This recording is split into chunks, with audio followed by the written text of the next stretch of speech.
Yes.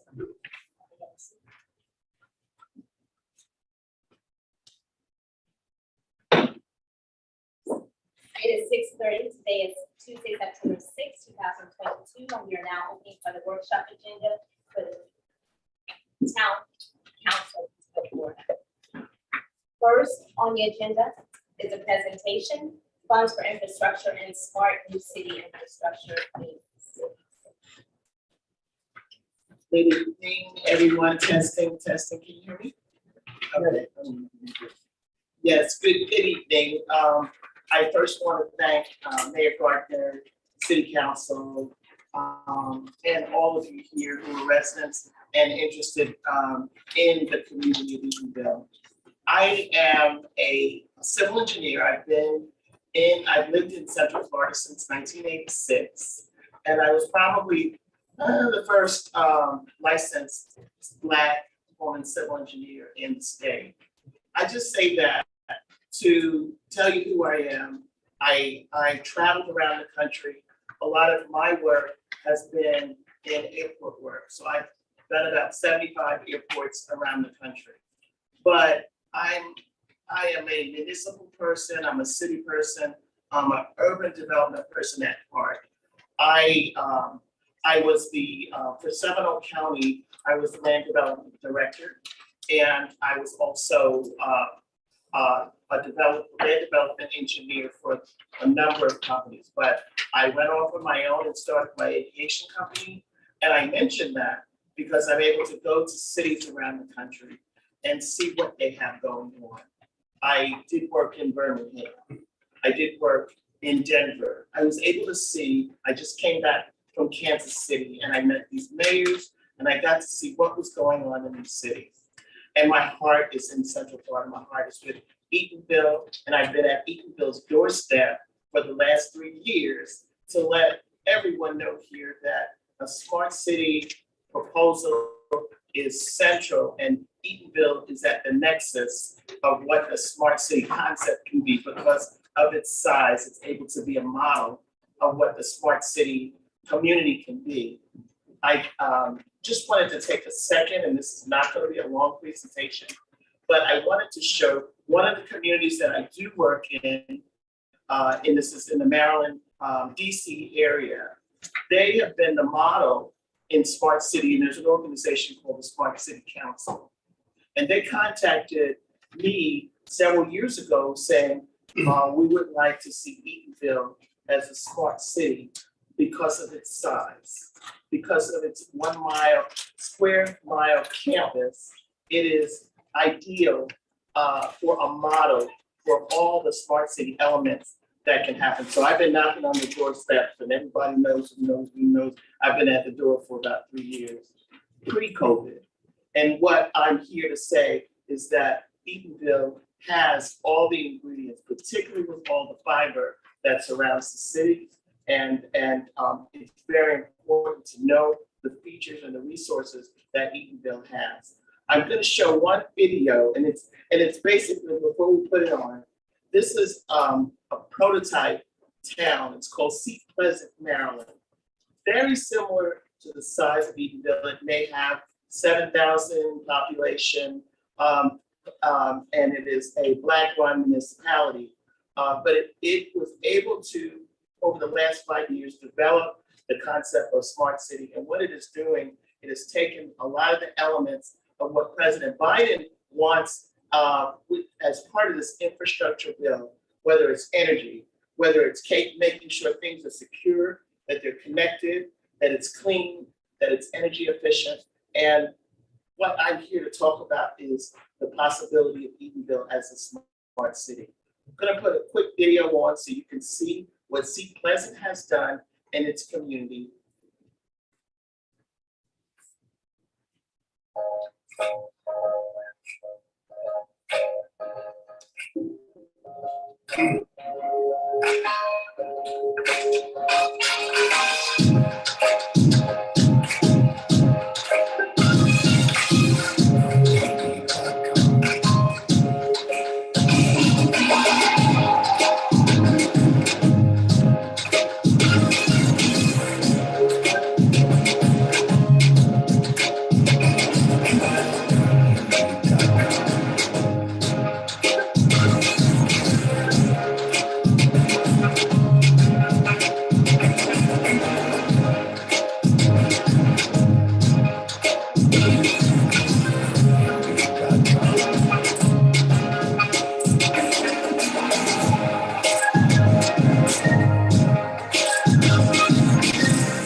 So essentially, you could see by the video that it is talking about connectivity. And so those were some of the elements. There's funding for broadband. There's funding for underserved communities in the broadband space. They're talking about rural broadband, but they're also talking about urban broadband. But we know that you have critical needs right now. And so if we can walk through this video, I will show you some of the grant opportunities that are available for your critical needs right now, and then we can put the other stuff on the back burner. We know you have needs for public safety. And many of you are probably familiar with the grants that are available and that you've been utilizing. There's that Burn JAG grant. It's a small grant that comes out of the Orange County Sheriff's Office Department. They do the small equipment grants, and those are continuous, and the town has its relationship with those folks there. There's the UIC grant, and there's a person that's dedicated in the Orange County Sheriff's Office for continuous funding. She's a sole person for grants at the Sheriff's Department. And so those are, I'm sure you're tapped into Tammy Miller, but the grant funds from her office. UIC is, Urban Security Initiative. Okay, so that's a second one. But anyway, your Urban Security Initiative, those are grants that are national around the country.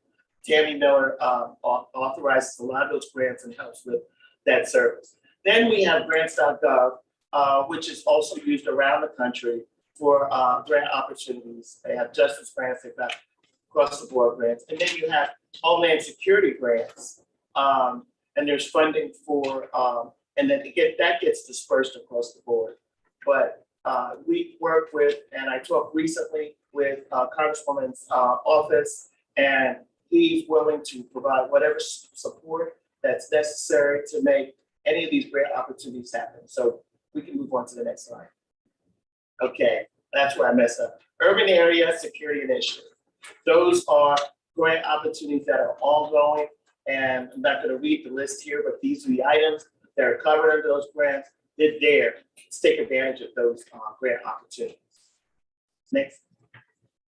There's grants for water and sewer funding buckets. Those are water and sewer funding buckets. They're coming out of the infrastructure bill, and they're also doing pass-throughs through the state.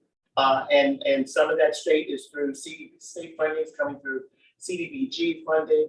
I'm not sure if there's any concerns, but there's funding for lead pipes and lift station funding as well. So as well as federal Orange County, we're looking into those in terms of where the grants are for water and sewer, but they're there and they just need to be tapped on. Next. Broadband, just what I talked about, smart city, connectivity, sustainability. Those are all the buzzwords that you hear. You're listening to C-SPAN or any news station. These are the funding that are coming to cities like Eatonville, and we have to be here to receive it. National Science Foundation has a continuous grant funding cycle for connectivity, for broadband, for networking across the board. National Science Foundation. Then you have Orange County government. Let me give you an example. Some of what Seat Pleasant has done with their smart city initiative. It's technology and it's data. What they're able to do on their website, they have the website tied to GPS. Okay, so let's say someone's in their home and there's a pothole. They can go to that location and they can send it back to a command center that's here at City Council. They don't have to fill out a form. They don't have to come knock on the door or call. They can send a notice through the command center, and anyone can access that command center. That's done through the website. And everyone knows what these phones are capable of now, particularly with the GPS. That can be tied in, and that website can be elevated to the next level. A lot of that funding, I talked to the website developer. That funding can come through CARES funding right from Orange County. We talked about this a couple years ago. We had to redig that up, but a lot of this website enhancement can be brought to the next level. So please keep that in mind, that there's funding to bring everything to the next level. Next. Okay. Really suggest that we do an assessment, get an inventory and a schedule for the upcoming grants. Write a letter to these agencies identifying an interest in the grant opportunities and get support from congressional offices immediately, particularly with the time frame that we're talking about with relationships that we have in Congress. We want to make sure that this window is met and get the support. They are waiting and willing to write support letters for any grant opportunities that are there. But I highly suggest that we take advantage of the grants that are there and really develop a roadmap. And it doesn't have to be complex. It can be a simple roadmap and identify these are the basic steps that we want to take. One last thing, and I don't know if there's any, okay, is there anything else in that slide? Okay, that's it. One of the last things that I had gotten so close to is bringing the autonomous vehicle. I don't know if anyone's heard of the autonomous vehicle. There's a company in Lake Nona that develops the autonomous vehicle. They have that vehicle riding around in Lake Nona. We had a partnership that was imminent, but it just didn't happen. But there's funding for autonomous vehicle, and that's for that last mile. That's the vehicle that's controlled by the GeoGrid. Okay, it's controlled by it's autonomous, and it's programmed to take residents from the last mile. So what we saw as a vision was going from the train station, that's that last mile, to city center. And it just goes back and forth, and it says that we were going to bring that to one of the next opportunities at the Zorro Festival to be able to see that in action. So there's what all this future that they're talking about is here right now, and it has to be tapped into. So I'm just here to pour my heart out and really tell everyone that I'd like to help. So at that point, are there any questions? Do you have any questions for the council? One question. We're in the, hi Howard, how are you? We're in the process right now of I'm also providing Wi-Fi for the city. Can there be a collaboration, or one have to be over the other? Well, there are, and I'm not sure if they gave you the concept of how it's going to work. There's a number of ways they can provide free Wi-Fi. They can either subsidize Wi-Fi for a period of time, but that's finite. They can install wireless devices that will have it continuous, or they can bring cable to everyone's home. So if there's opportunity, there's technology to provide satellites in various locations because the town, once again, is a model town because of its size. There could be designs to install satellites at various locations. Not sure, but whatever it is, it needs to be controlled by the town. So with that would, there's plenty of real things that can be done from that arrangement as well. Right. So you hear what I'm saying? Like Hostein is going to provide, their proposal is to provide free Wi-Fi as well. So your free band and will they be able to work together? That's my question. Well, yeah, and that's my question is what is their concept of free Wi-Fi? Just Or are they going to provide internet to the town and the town distribute it through wireless arrangements? I'm not mistaken. That's the proposal. Then that should be reviewed to see how that works, and it doesn't have a time limit. If it can be, not some of the. There's a lot of grants out there that give subsidies for people to have free Wi or reduce Wi-Fi or through Spectrum or those other. It's limited in terms of how long they're going to do the grants. But if there could be something that can be in perpetuity, like a wireless satellites around the that are, it should be studied, and certainly that should be implemented. Is it Pleasant? Is it the same size as Eatonville? It is. Population or size? Population. Population. Thank you. And demographics. Yes. How many grants of this magnitude have you written? Well, I'm actually studying a lot of it. I'm on the National Association of Black Women in Construction. We have an infrastructure committee. I'm in charge of the infrastructure committee. So we're heading to DC for the Congressional Black Caucus, and we're doing a seminar on it. So we're meeting around the country to see, because right now with wireless or with Wi-Fi or broadband, that's in the test stage right now. Everybody's trying to see, we know what they're doing in rural, they're just installing fiber everywhere. But where the test of what's going on with the city, we're only seeing Seat Pleasant do. There's not a lot out there right now. So, but in terms of grants, I write grants for a lot of the work that I do with airports, or so I can't give you a number, but for a town like Eatonville, I know how to get the grant, I know how to pick up the phone, and I know how to sit down and have it. So the scope work that you're proposing for the town of Eatonville, you have an approximate amount of money, how much you talking about that would be needed for us to come up to the same thing as like Pleasantville? Well, we would need to study it, and we also need to find partners. Seat Pleasant had partners. They had IBM as a partner. They had people that were willing to participate. So we really need to study it. Yeah, I understand that, but I'm saying you can't give an estimate of how much you think it would cost to bring this infrastructure to the town without any partnerships or whatever. Is it 10 million? Is it 20 million? What's It's kind of dangerous to throw a number out there like that. and I'm saying that cost of goods and all that stuff is changing. Let me tell you a perfect scenario. Let's say there were kiosks. Seat Pleasant has about 15 kiosks set up around, and they're digital kiosks. So it will allow people to go right to the kiosk and push the button. They can get internet access right there, number one. Mhm. Number two, they can pay bills on the kiosk.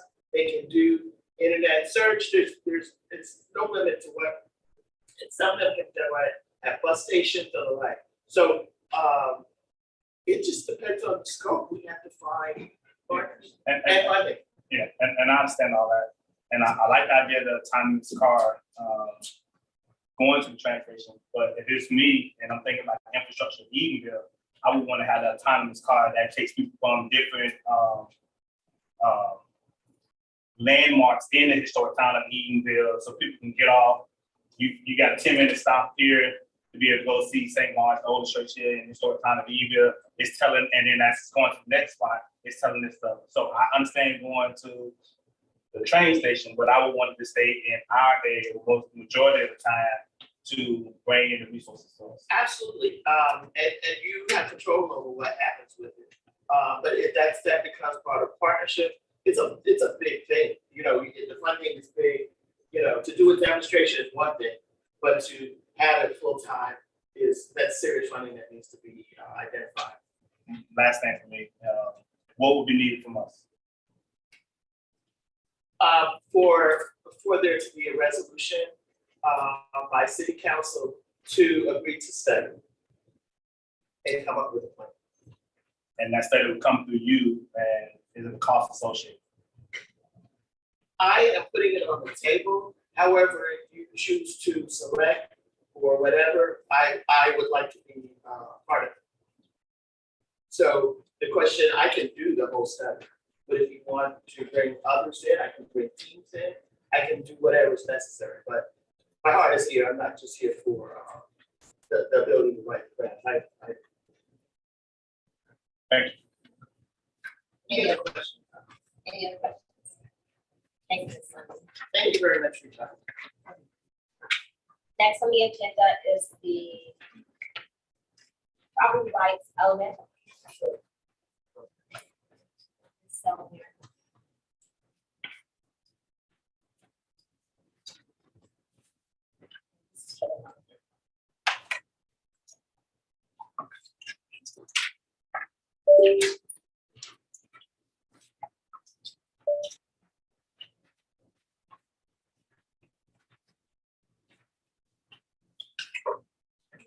Mayor, Vice Mayor, council members.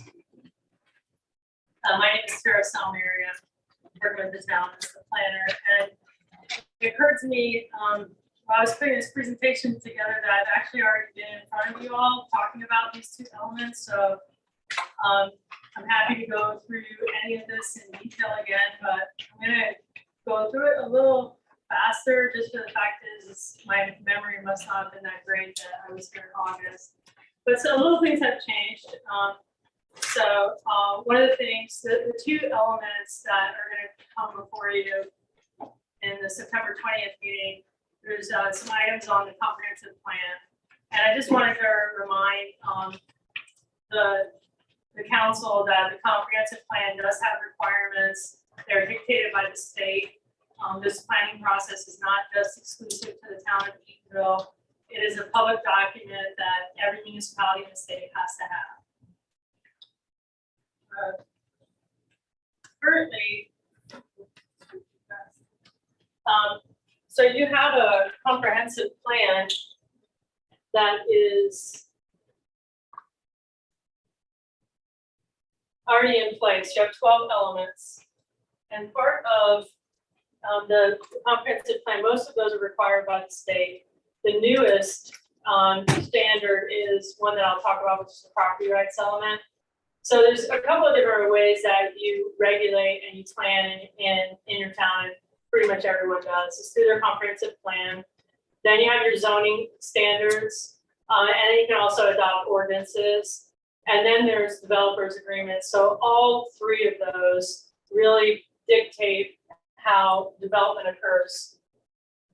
The property rights element and the amendments to the comprehensive plan by the Hungerford will take on a couple of the same steps.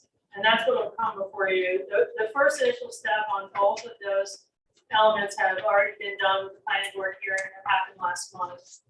We're going to come back to the council on September 20th, and that's considered the transmittal. And the transmittal then goes to reviewing agencies.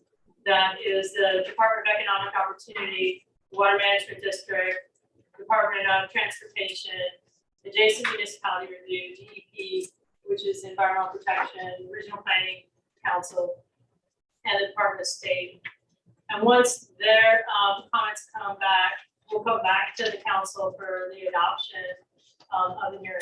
And this is provided the council wants to move forward with the transmittal. It's not, that's absolutely the town council's purview to decide that. The Florida statute requirements, this I'm moving into the property rights element.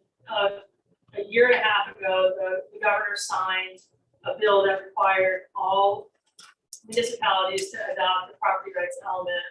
And this is just the text that came out of the bill of these 4 criteria that have to be in the element. The staff role, that when I put together any of the documents that you see or the staff reports, one of the roles is to review the application for consistency with the town's policies. That's the comprehensive plan, the land development code, or any ordinances that are attached. And to do any analysis and review of the applicant's request, and then provide a summary of the review, give you any of the supporting documentation and recommendations. Those are staff recommendations. And then there was a presentation to the planning board, and then it goes to town council.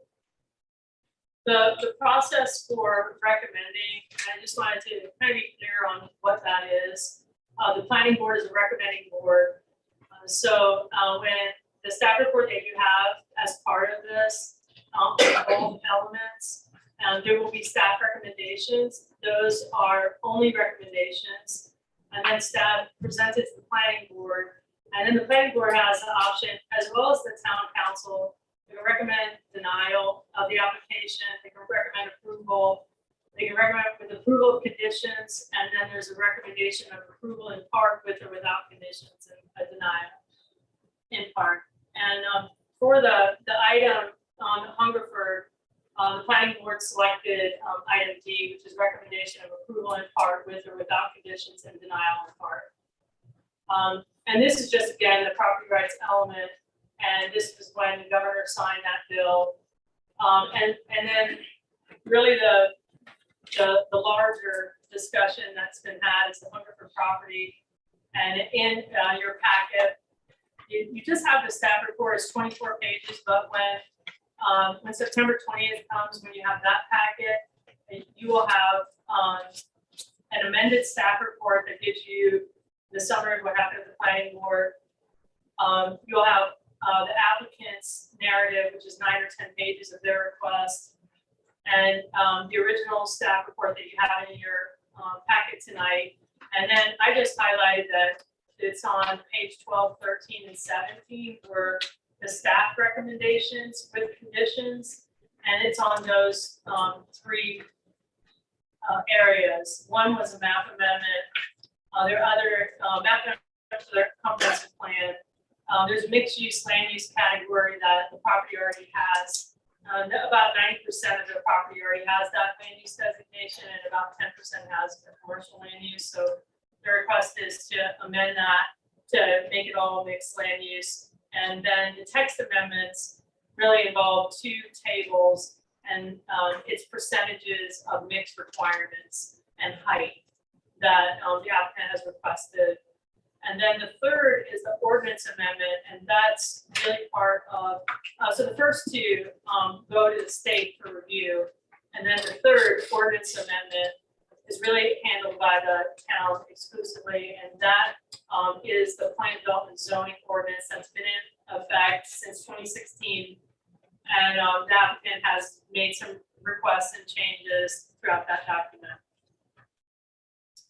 I know it's kind of a preview of what's to come, so I wanted to come and present that briefly to the council. And if at this time you had any questions on anything that has to do with Hungerford, if you had a chance to look at the staff report, if it's missing some things that you would like to see when you're actually voting, I can absolutely amend or provide additional data, additional information if you find at the time that you don't have enough information from staff.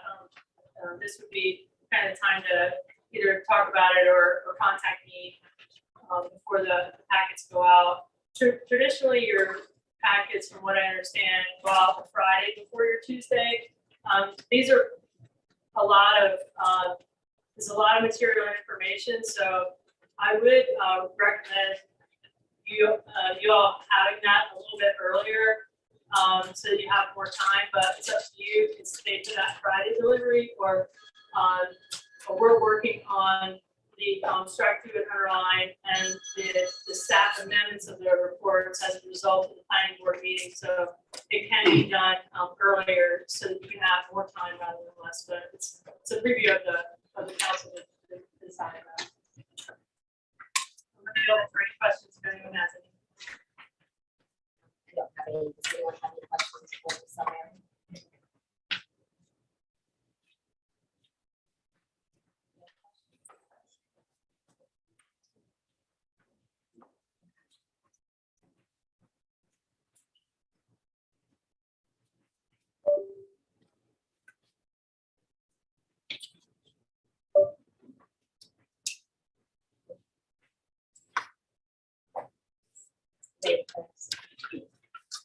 Item D, introduction of ordinance 2022-10, establish rules, guidance, and regulations for special events. Ms. Williams.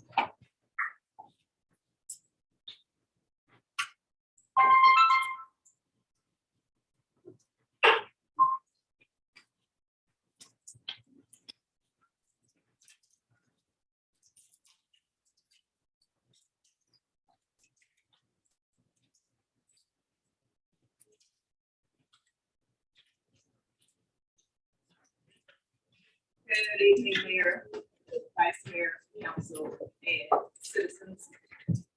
Ordinance 2022-10 is being introduced tonight to council. Of course, the town has two major events that we put on, which is the Georgia Festival, Hate Parade, and Founders Day. So during this past Founders Day, began a couple weeks ago.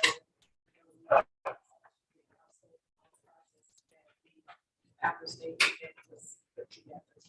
So I sat down with the mayor, we came up with somewhat of some guidelines and regulations, hopefully that council will approve of moving forward regarding the special events that we have. Mainly, the promoter of Founder's Day, there was discussion that, council wanted, in order to be presented to them, memorandum of understanding. So that's one of the things that's in here, so when they come to council, council knows that they approved of this Founder's Day event to take place. Also, we have in here, I created a special events permit, which the town did not have. So this permit will go along, will be approved along with the ordinance where anyone who wants to put on a special event or, if someone's outside of the town that will put that on. And of course, out the event. So there's a checklist of everything that will be a part of the Founder's Day that the coordinator will have to go through. Starting with the description of the proposed activity, they would have to have their organization, their tax exempt number, the day that event will start, it will not go longer than 3 days. Also, the checklist will also include the route or the location where the event will take place. They would have to provide their insurance, maybe the town as a rider to their insurance. So, like I said, this is just an introduction for this. Hopefully, we can bring it back to the second council meeting this month for people. If council wants to recommend any changes that we review it, please do so. Also included in this is the accident waiver and release of liability. Are there any questions? Yes, Councilman. Questions? That special event should be any event, or we just flipping out these events. Should be any event I want to do in the town.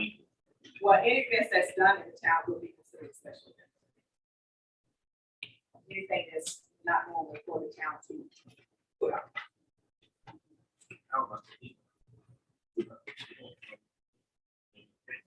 Right, so, That's all the thing. Town fund. So when the town event goes up to, we don't fund PEC. right, so they will be considered a special event.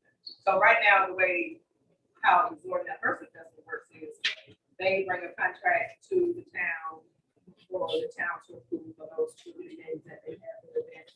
The head and out. Okay.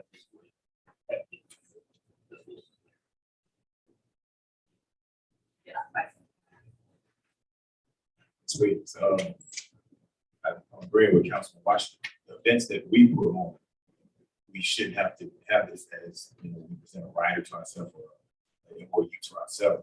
It's only for those events that are coming to profit off the town being there. Zora should be the model example of how to do an event, how to come in, inform us of what's going on, show us what you're responsible for. And of course, there's some things that we can discuss with Zora as far as payment goes to our officers on a timely basis. But Zora should be the prime example of how you get an event done in the town of Eatonville the proper way. This last event was not done properly. I don't know why our MLK is on this form as far as having. No, it's not on the form. I just use NLK as the event that the town puts on, but this form is for the Zora, for the families. But we've done Founder's Day before. Have we had to have a form before? No, Founder's Day was put on by us. We put on whether it's something in that deal out there. It was no MOU of understanding because we know what we were responsible for and we were taking that responsibility. So I disagree with having the MLK and the Founder's Day on because we put those on. Are we going to, in a sense, make ourselves feel like MOU, you know what I'm saying? But in the event that the town does not put on. This is supposed to be whoever organization puts it down.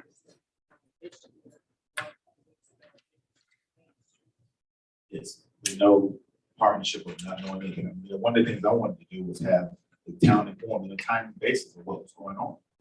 We didn't know what was going on until the last minute. I thought that was unfair. I thought that it also should be just musical. We can rallies can attract a lot of people and have as many people as a concert. I saw that you have musical on here once, part of the description. I think it should be any type of rally, horn, musical, or whatever, that's gonna attract a lot of people. So I would definitely be getting with you to just put my 2 cents in, but Zora should be the example of how a business or how a person coming in and wants to partner with the town of Eatonville, wants to put on a event of that magnitude. They should be the model example of how to do that the right way. Thank you. Councilman James. Attorney Shepard, have you had time to review this document? No, sir. I don't think I have a copy of that. It's just on for discussion. And I understand this for discussion, but I think when you bring forth an ordinance, something like this, it should always be reviewed by legal before we come into a public setting and not have all our ducks in a row. My next question is it a capacity? What is the minimum of how many people? Because you say special event, what about if Mickey is decided to have a party out in the park? Is that considered a special event? And this event, on page 6 of 7, submission of the application has to be at least 9 days in advance. So if anyone's coming, so in our public parks, if someone decides to have a birthday party out of the public park, that's a special event. Is that what you're telling me right now? No, because in here it says if you're gonna have more than up to 1,000. You said up to. So I think you need to start with a minimum instead of up to, right? Because you say up to, as Vice Mayor said, think about an incident we had some years back with the car show. We had a car show, we had issues going on when the classic was booming back in the day and everybody was coming through for Heroes and Mr. B's and all that stuff back in the day. Is that considered a special event? Because it actually spewed out into the streets too. Well, I think the car show was a part of the catering. Especially if it's in here, that would have been unusual. Anything that's unusual, the definition is in here. It's not so much about the number of people, it's about the event itself. But it has to be about the amount. So, That's not the only thing that includes, it's just a special event. all right, and I hear that, man. So we saying up to 1,000. So that's what I'm saying. If that person decides to have a birthday party, are we gonna make them for a kid's birthday party, have police present and all that stuff? That would be unusual. We've been having those in the parks. That would not be an unusual. And can I just add one more thing? You're talking about the past and we're talking about, we've had issues before, but the bottom line is that our special event permit was inadequate. So this is a start to put something in place for any event. If someone applies for a special event and it doesn't apply, that's NA. So we do understand that there will be times where certain things in here won't apply. But we have no special event permit right now except for the uniform residential application. And the only thing that makes it a special event is by them paying $175. After that, there is no standard. The other thing is looking forward. If we have a amphitheater or anything where there might be people coming into the town and want to do events, small concerts, whatever, then now we'll have something in place, whatever. So that is why it says this discussion. So if there are issues for Attorney Shepard, if we have issues, all that gets hashed out right now. And I understand that. And I thank y'all for it because I was actually one of the ones that's been saying forever and a day and asking Ms. Williams this entire time, where it's especially in policy, then all of a sudden it pops up. But then also I think we got to do our due diligence to make sure, have we compared this to any other municipality on the way they do special events and all that? Or was this just pulled like that? Actually, I pulled, did make the city report and city council, I pulled on the especially what's the application.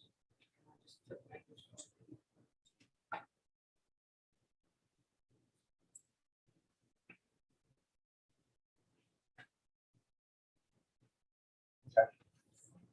And when are we planning on, first hearing on this ordinance? I think it's some work. My main thing is we throw something together, put a Band-Aid on something. We should take our due diligence and make sure we do it right the first time. So we don't have to keep coming back to it. Well, that's why it's just introduction, so if council has anything to add or take away, just let me know. I was going to check with definitely be with you. So we're not ready for the first meeting on September 20th. Of course, we can push back until we get it right. I mean, we just received this on Friday. I don't think September 20th is going to be adequate time to come up with a first reading of something of this magnitude that can impact the city. So, yeah, so like I said, if there's any changes, recommendations, it's just for introduction, just to let us know that we are trying to stabilize the case. So we can not have events that we can have. Just a side of conversation, if you go to the page 5 of 7, 6 of 7, these steps were not of those.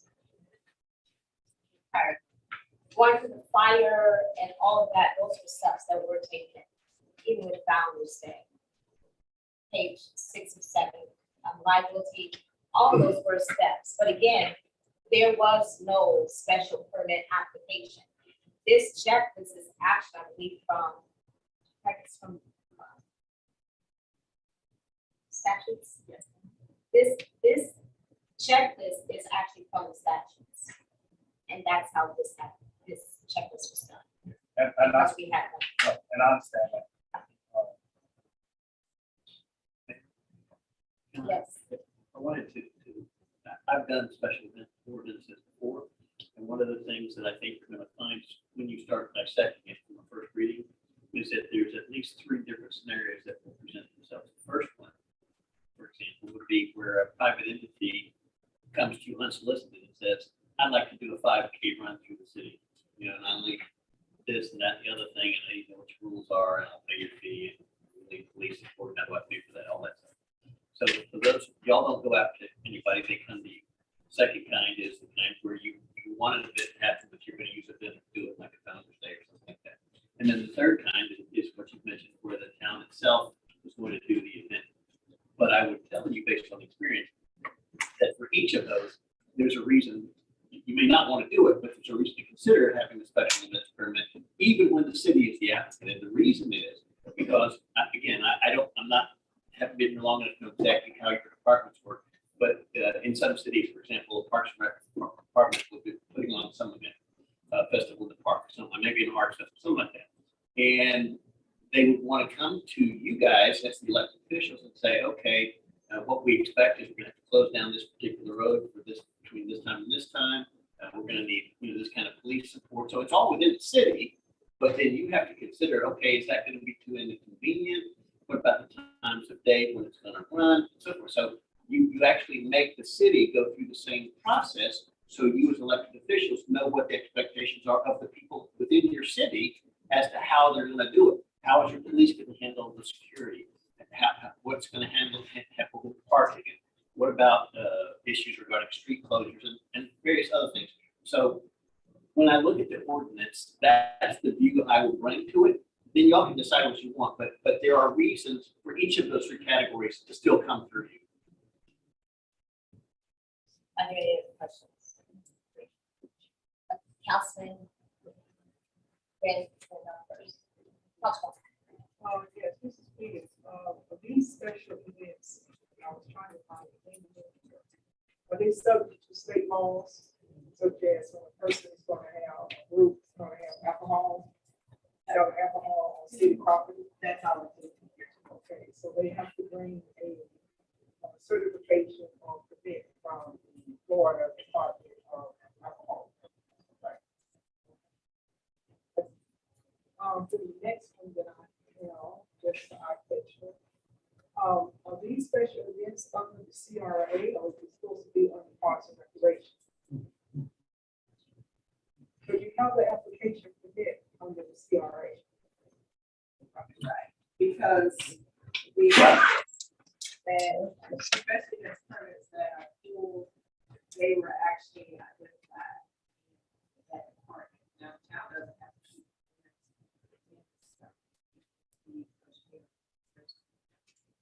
But once they are full, they follow up on the plan. In my opinion, it should be CRA. So that needs to be correct. Wait, it says community redevelopment department, that's planning, that's planning. planning and development. That's not CRA. Am I wrong?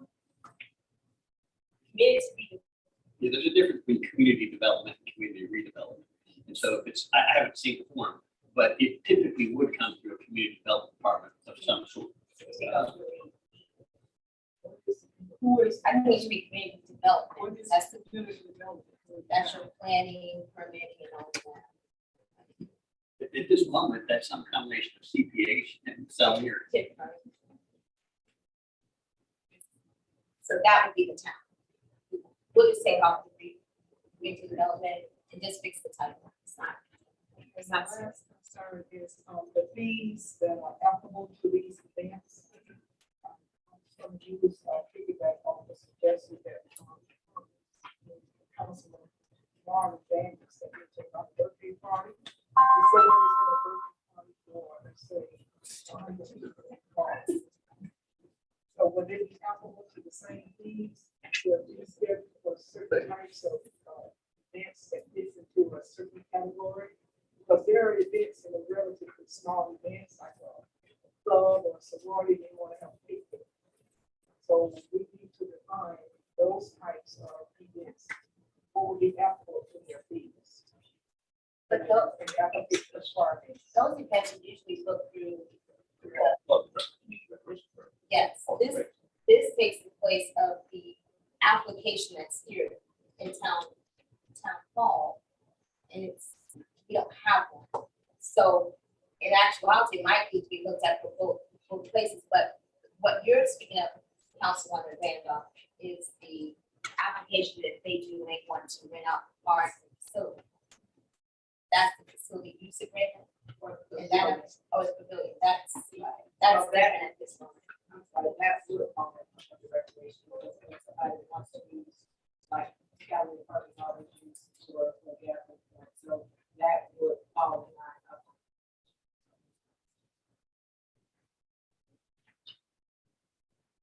Question also. But we can also add that. That's part of recreation purposes. The in-purpose being involved in that part.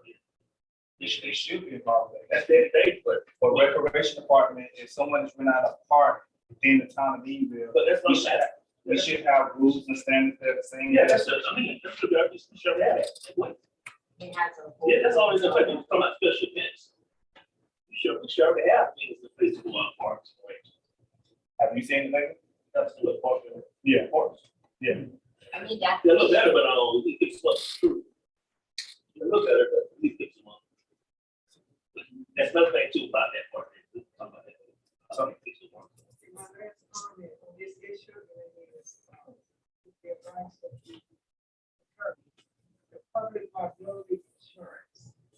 I think we really need to take a look at that, because a lot of the events that I'm accustomed to, usually you have to have when they get to that signs, like a border or something that piece of it. You probably have at least $1 million to $2 million worth of liability. There are always, I think these limits are very low, people care with major things. Ultimately, that would be your call, but yeah, that would be the amendment I would suggest. And also, even for your own town events, depending on what they are, if they're completely done with your town, it never hurts to check with your insurance broker or whoever is placing your insurance to make sure that you're okay with your physical coverage or whether you need rider. For example, if there's a town event, I don't know if there are any, but if there's a town event where alcohol is served in the town as a sponsored event, you may, I don't know, need a special rider for that. So you can never overcheck the insurance box. Ms. Williams, has any of the departments overseen this ordinance as well? Has Ms. Altamari seen it? Has Public Works, has the police department, have any of them given input on this? No, I want to bring to council first, but I will need the staff to go over this, the departments that affect this ordinance. Just in draft.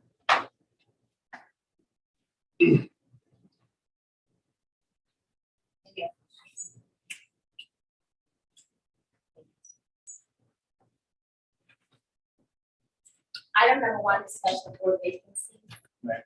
Can I make a suggestion before we start? We haven't even gotten into council discussions and we're now 7:25. Can we push this over into 7:30 meeting? Because we want to abruptly stop at 7:30. We need to start our meeting at 7:30. So can we adjourn for now and take this over into town council?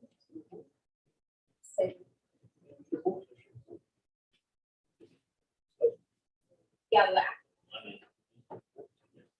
so we're pushing into Councilman Washington, give me a complete sentence. So in their reports, all right, so this, would you be okay with that, because you're one of the discussions with this kid? Yeah. All right, so if everyone is okay, we will go ahead and adjourn until 7:30, give us a 5-minute break. And we'll return at 7:30. 7:22 for traffic technology.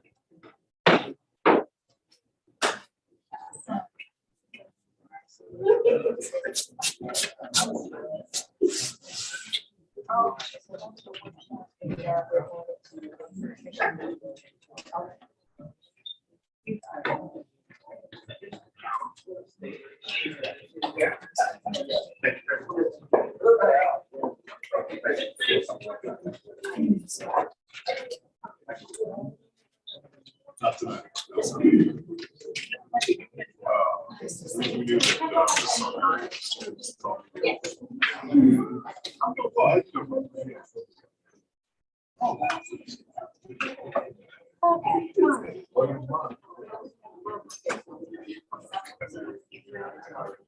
Yeah.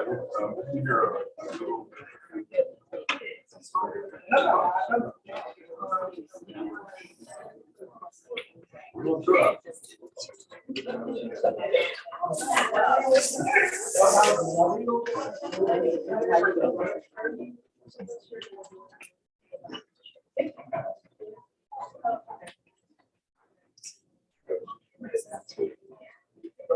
How you doing?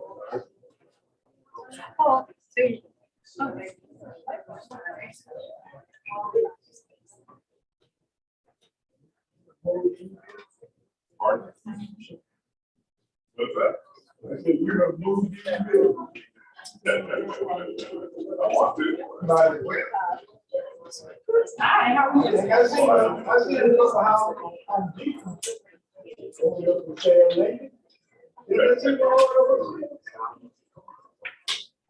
You ran up.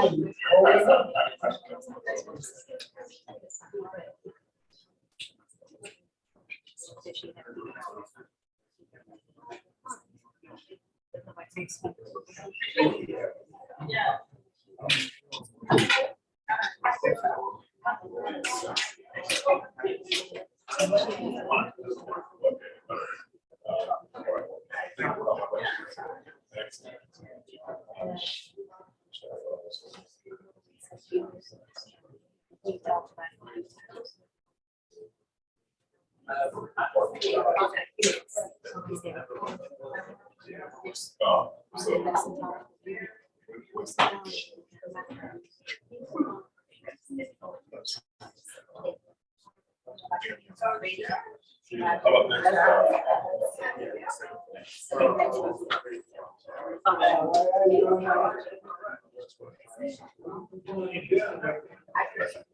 Absolutely. As long as you don't report you later. Like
I just want to make sure we're on the same page. Okay, where are you?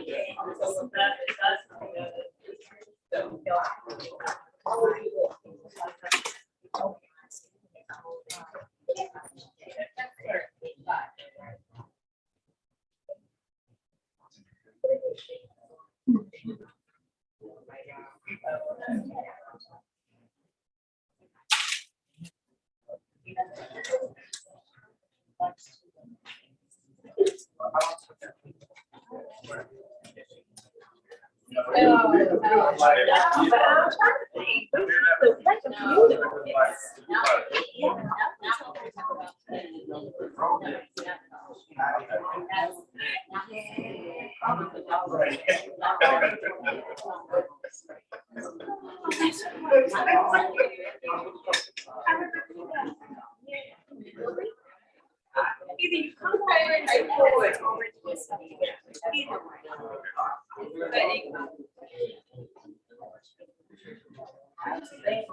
No.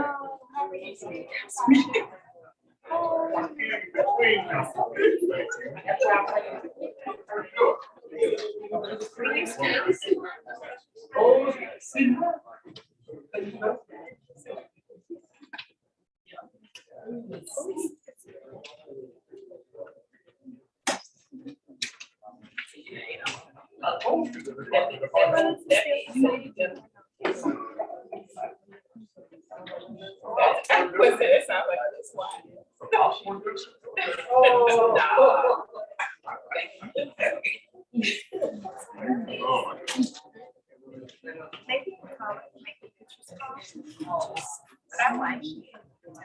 It's a lot.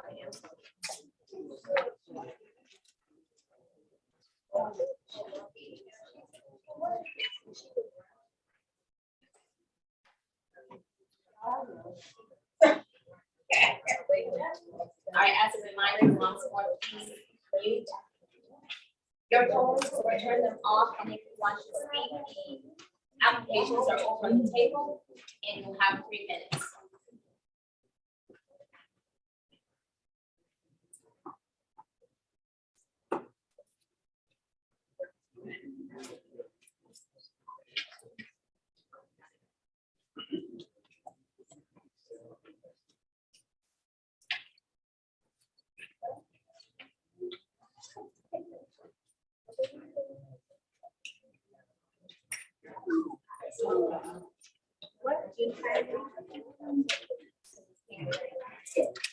All right, we're ready to begin. Please take your seats.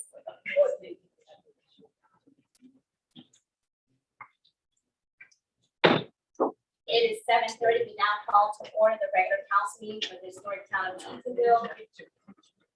Today, September 6, 2022. Will you please stand? We have here quorum.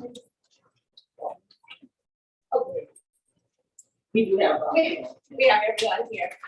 Please stand for invocation and pledge allegiance.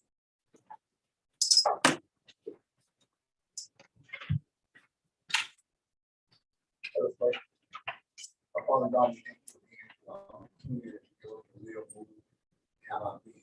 Thank you for this opportunity that you've given us to even serve. We thank you for this community, Eatonville, that you have placed us in, to be stewards. God, you continue to allow us to inspiration, so, in this community, we thank you for the inspiration, those that lead this community, that you feel that have the wisdom, knowledge, and understanding to make the decisions that will be beneficial for this town. We also thank you for each resident of this community, that you continue to bless us to live in harmony and unity with one another, to respect each other's personality and property. We again thank you for this town council meeting, which is supposed to be educated about the state of the welfare of this town. We honor you, we thank you again for all things that you're doing in, through, and for Eatonville. We ask you this in Jesus' name. I pledge allegiance to the flag of the United States of America and to the republic for which it stands, one nation, under God, indivisible, with liberty and justice for all.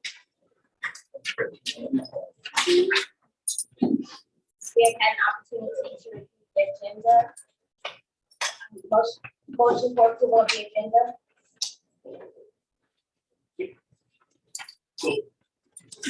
It's been moved and second, all in favor, say aye. Aye.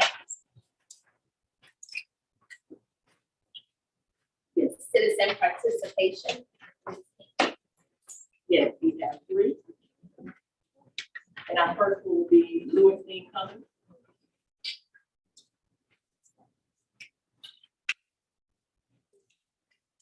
This year, 421 Campus Drive, mayor and councilman and citizen.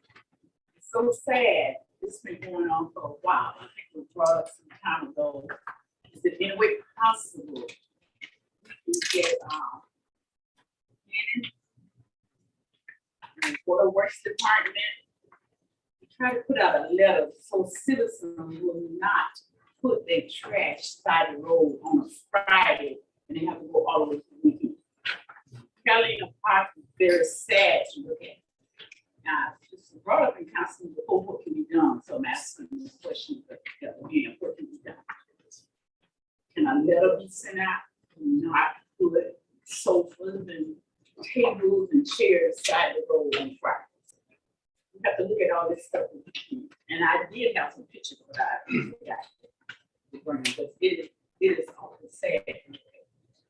So I'm looking, Mayor, to see in way possible, if a letter can be inserted in the water bill, or something needs to go out. We're trying to unify the town of Eatonville, but not like this. And I still see grass growing up so high. I live in Helena Park. I see all of that. There's a particular house I don't think anybody living in now. It's 2121 Elmador. The grass almost hides the door. So anyway, let me know. You don't have to let me know personally, but I'll feel comfortable if you would let me know personally that this has been taken care of. Thank you. Thank you. This came next. Julian Fernandez.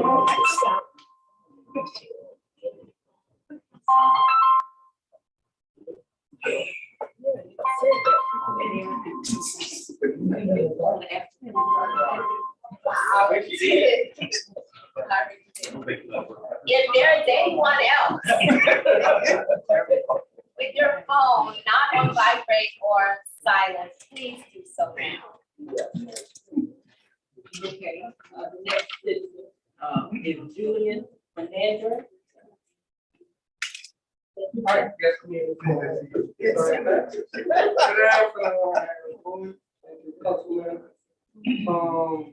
is Julian Fernandez. I'm a private investigator, security manager for a security company. I just did an event with the foundation founders event here at Michael Johnson. I'm concerned that I was not paid for the event. I'm sure the mayor was aware of the negotiation skills and reference to that. My concern is, as a leader, integrity and honesty is important thing to me. I'm not sure why it wasn't paid, or what's the issue is, why I'm still not paid. I have filed a police report in reference to Michael Anthony Johnson. There'll be a felony charge, because he writing a bad check to me because it bounced. I'm not sure why the council haven't made payment to me or have Michael Johnson, who is a former employee or is an employee of Eatonville, to make it right. I don't want to go down that road. As an investigator, I think integrity and honesty is an important thing to me. As a mayor, and I tried to reach with this mayor, I spoke to her assistant. I don't know who that lady is. I can't remember her name. I said, please make it right before I make other steps before Michael Johnson gets charged with a felony charge for writing a bad check to me. I still haven't been paid. I worked with Michael Johnson years ago with the chairman of the bill. Everything went well. Why this happened this time, I do not understand. A contract is a contract. You should abide by that. Your word is your bond. If the mayor is going to say, this is agreement with Michael Johnson between this other company, I think that should be adhere to.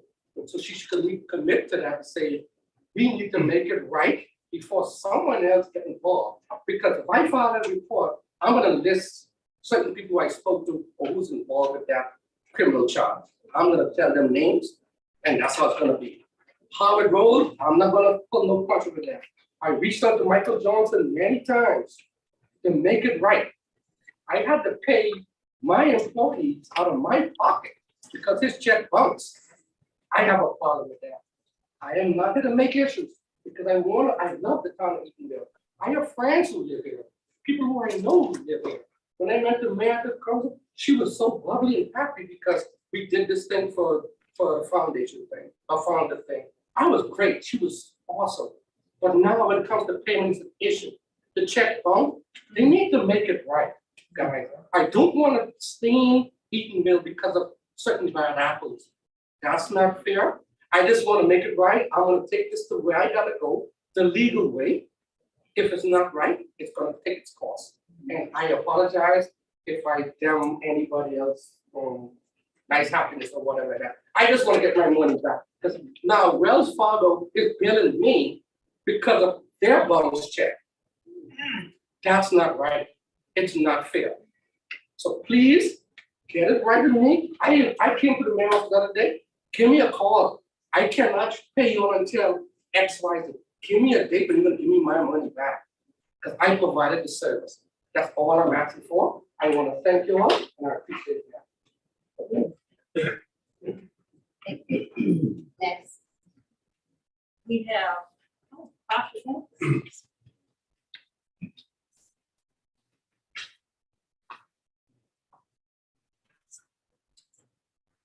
Good evening. Good evening to the mayor and the councilwomen and to the respective community of Eatonville. My name is Tasha Baker. I'm joining you from your brother city of Goldsboro, Florida. So we are here to support item number 4 on the agenda, the discussion of the Eatonville Chamber of Commerce being the official welcome center for tourists and business information in the town of Eatonville, Florida. So once again, my name is Tasha Baker. I'm the director and CEO of the Goldsboro Westside Community Historical Association Incorporated. And we have communicated and have worked with positively over the past, I don't know how many years, with Ms. LaVonda Wilder and the Eatonville Chamber of Commerce. Our last event garnered a couple of hundred people, as well as we were able to do a bike ride for Florida Emancipation Day, which is May 20th, 1865. So we were able to do that with our people that came from, started in Goldsboro. All the historical sites go through Rosenwald. You know, our black school that we had just for blacks over there in Altamont, and take it all the way down here to Eatonville and come to see your beautiful murals. And the people that did this bike ride had nothing but positive and beautiful things to say, and it's always a pleasure working with Lavonda. That was our largest event. That was a couple of hundred people again, and they have been doing the job and being that official local tourist center and letting the people know that this was the town that freedom was. And it's a beautiful thing, as you know, as your brother said, I'm sure everyone in here knows your history. You know, Joseph Clark founded Eatonville, his brother William Clark founded Goldsboro, where I'm 3 generations from. So it's a lovely thing. We've had before, years ago, when my aunt ran the museums, we would send over busloads of people and we would inform them of the history, because it's one thing to have a community. But the importance of Eatonville and Goldsboro is that they're going to incorporate. That means you had all the forms of government shortly after enslavement, when we weren't allowed to read or write. And so that story, that history needs to be told, and it needs to be told accurately. And for someone that has already been doing the job, we are here to put our full support behind the Eatonville Chamber of Commerce. And it has been a pleasure working with y'all. And we hope to do so in the future and make that official. As you know, Florida is the #1 tourism economy in the world. It takes a family of 4 right now about $10,000+ to come to Orlando. But they can do that, come to Goldsboro and Eatonville and learn the history for free. All right, thank you. Thank you so much. Thank you.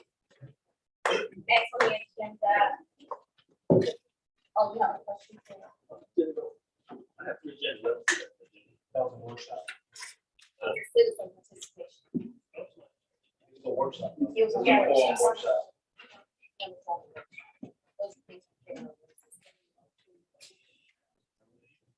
On the workshop, it is number 4, council discussion. Oh, that's. And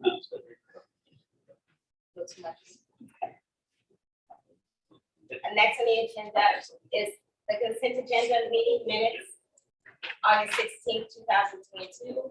I move that we approve the meeting minutes. It's been moved in second. All in favor, say aye. Aye. All opposed? Council decisions number, approval of part-time Explorer officer position. Chief. Council, citizen. Again, we're just bringing this position to you, without the, finance part of it.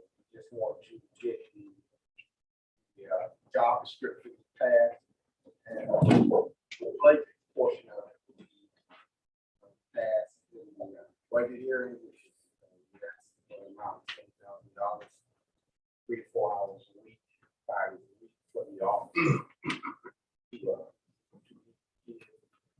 All the college sports program, same debt program, state floor.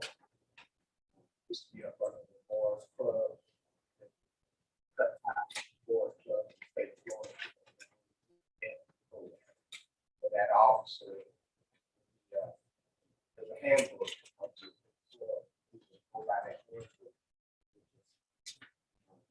Part of the job description.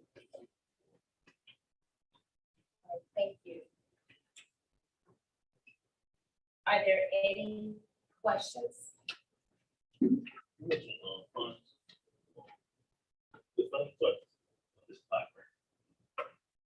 it's on the budget. Any other questions? Quick, one word, attorney, should the questions be asked after you, get a motion, second on floor in this discussion and question? From a procedure standpoint, Yes. if you're gonna have a public period, generally you would have a public period and then put your motions on the floor, because you want to have that advantage of having the public input before you put together a motion. But if there's not going to be a public period for this specific item, then motion and then discussion is appropriate. Right, there's not a public hearing. Thank you. Motion on the floor to approve part-time Explorer officer position. Thank you, Vice Mayor. It's been moved. Is there a second? Second discussion. Vote second. Councilman Jennings. Deputy Chief, Yes, sir. during the budget meeting, did you follow up with other entities on a partnership and collaboration? Yeah, as I mentioned that the Boys and Girls Club going to partnership, we're gonna get the kids from the Boys and Girls Club from our own community.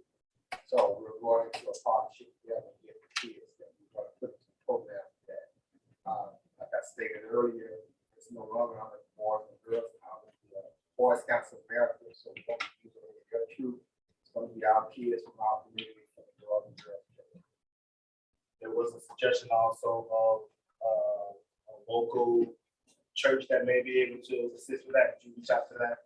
That was under the Boys and Girls Club. I understand. Did you go back and talk to them about how it's changed and all that? Do they still want to collaborate? No, I didn't.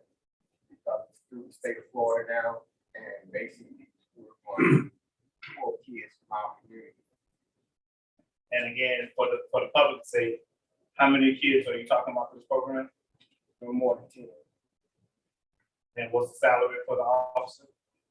It's going to be 20,000 we asking for the officer. We're going to use them 4 days a week, 5 days, 3, 4 hours a day, depending on the kids. It's going to be after school. So how much is that? How much is that an hour? We're going to $15 to $16 an hour. But none of our officers are making $15 an hour. So I don't get off the officer.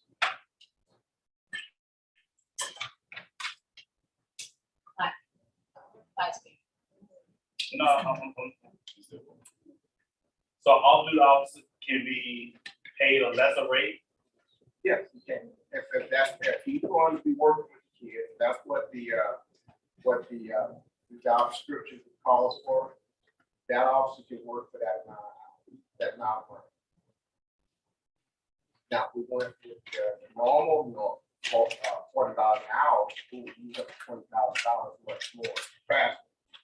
So we're just trying to use, we only got $20,000, so we're trying to, stretch that money out.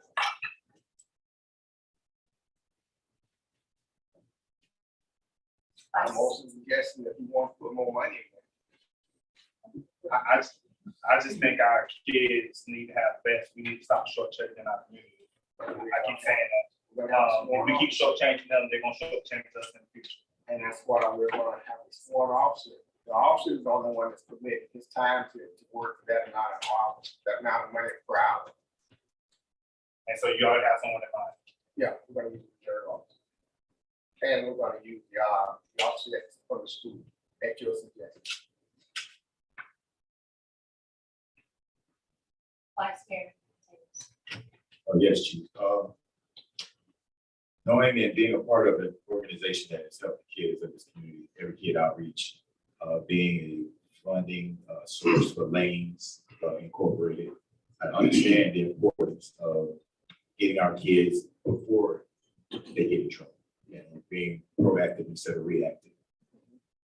But with this, I'm in support, but not at this time.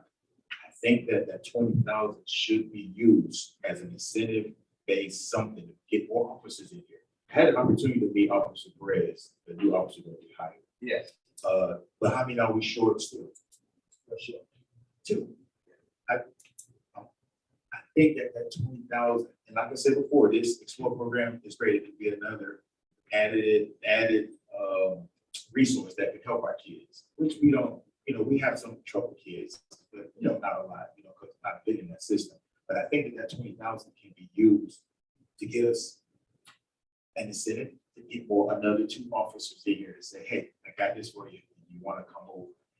Maybe we can use the rest as far as equipment. Right now, I'm not in favor of just an Explorer type of program right now. Maybe let's look at it next year. But I think that you can probably utilize that 20,000 to get us up where we need to be as far as having officers and getting stuff that we need to make our police department that much better. If that's the correct English or grammar. And I'm still seeing people speed through, and I still get upset saying, "Where are my officers?" Now I talked to the officers, and Vice Mayor, we just need help. That's all we can get on that. If we had somebody This can be a step to help us to get there. We have the programs, we have EKO, we have a lanes program that we can get implemented into either that can help with those troubled kids. They're already established. They're already doing the work at the schools. They already have programs established with kids, troubled kids that are in it. So maybe we can look at implementing some of those programs first, and then maybe adding our school program next year. This is something that's brought to me by council. So I'm just. By who? By who? By council. I didn't. I wasn't. The program was brought by the board. I request. Yes, ma'am. Say that, Chief. Well, I'm just saying, I had no. I decided to know what. Right, I was not at the time when I it got came you. up. I got you. And when I got back, I Yes, sir. said, move forward.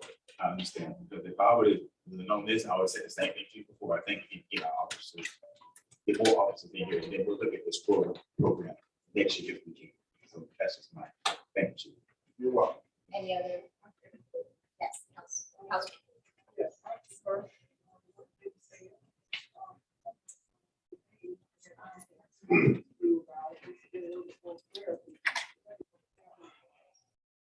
Stated it was 3 to 4 days for the week.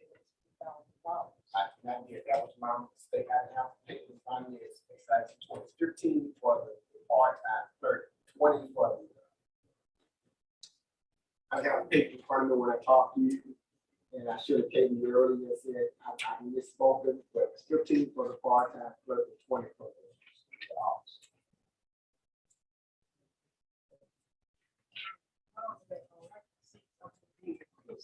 A lot of our youth do not go to girls and boys. Maybe a Senate or something to have to rise the level beyond what we already have. I think it's a great plan for the youth.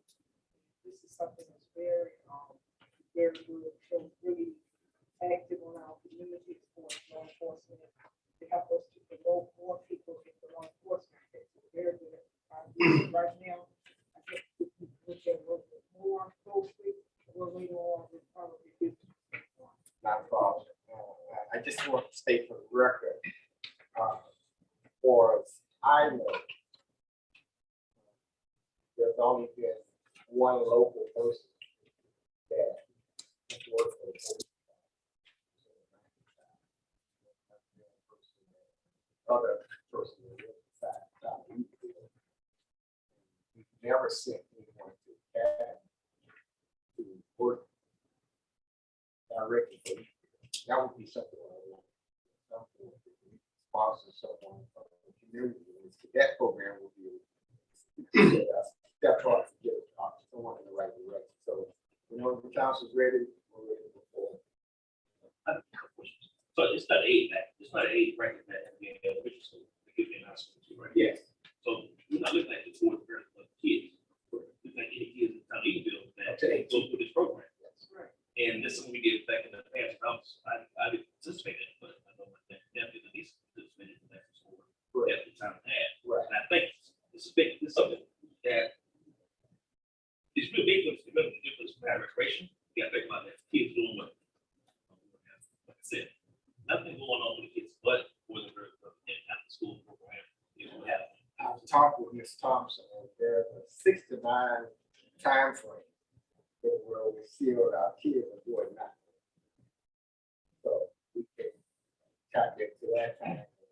I think it's we need this for the community, some kind of activity, like I said, we have a gym, we have a football field, we have any basketball courts or not, so we have to put some of these kids in.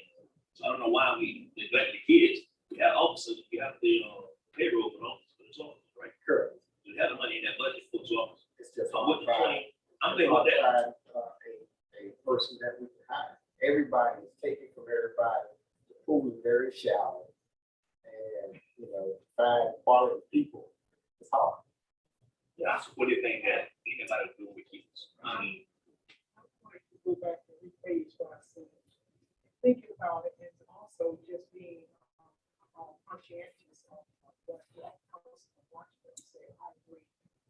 They can come back, I'm in favor of this business, and they can come back maybe tweak it a little more, so we can have a little bit more knowledge about what is going to be doing, what is it that they're going to be doing towards the children.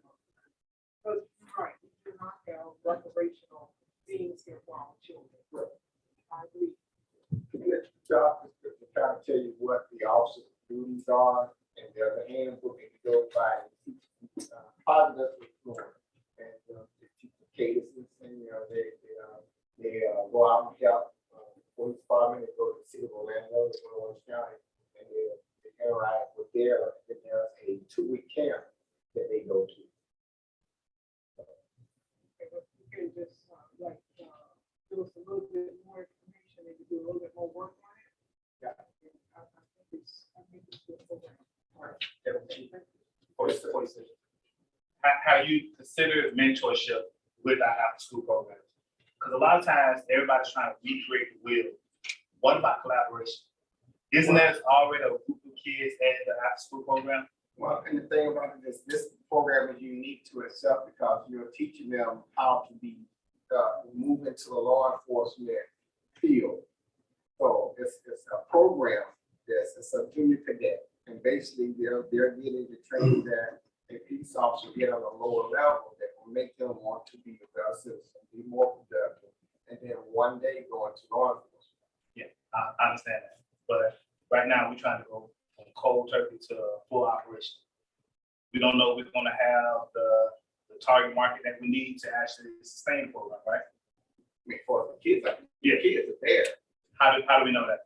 We're good, but I would talk to them. We have kids that have that. I've had parents that ask me about a program for their kids. We just never had anything. About how many? When was the last time someone asked you that? The last couple of weeks. So you feel where I'm coming from this at? I'm not shooting down. I'm just saying we got to do our due diligence. So if it was me, maybe I would say is, could that officer go down to the after school program and start off maybe for 6 months, being there once a week, and then you start seeing more kids that's involved, because you may find out it's only 2 kids and we don't put money there and they're not interested. But you start it up, you start a mentorship program, then they can start growing. Then by this time next year, we have a full-fledged operation up and going, because now they've tasted. Right, I got you. But we do have officers that spend time with the kids in a mentorship capacity. So You said we do have officers do yes, that? we do. Officer Jones go down to the school. Officer Lieutenant McIntyre even reads at the school to the kids. So we do have officers. And this is a structured program, a structured mentorship program. Officers do it on their own time. You have to move my point. So it needs to be something structured. Well, the cadet program is structured, and the cadet program has a handbook that tells the officer how they need to, it's a blueprint. And they're just not hanging out and say what you want to do today. There's a structure to it. So whenever you guys are ready, we're ready to move forward. And Sergeant Lampkin has been an explorer Yes. also before. Yes. Right. Can I ask you too, the speeding, do you know about the average age of those speeders? Are they younger, I can tell you. older? I can tell you this, and we've had this with prior administration, that we've taken people out there and let them hold the radar, and people are not going as fast as they are. I say that because prevention is always better than waiting. And This program will grab some of those that will be your speeders, will be breaking in. Exactly.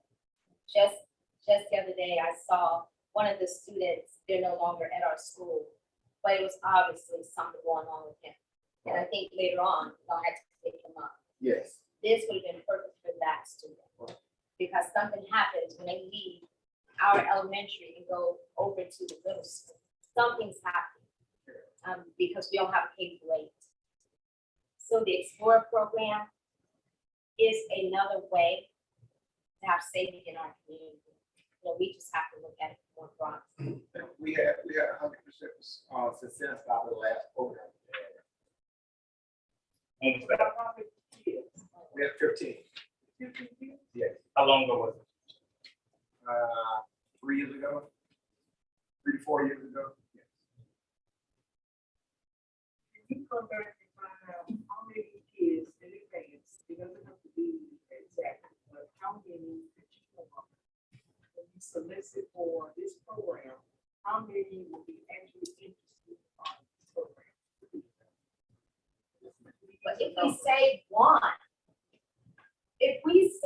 one,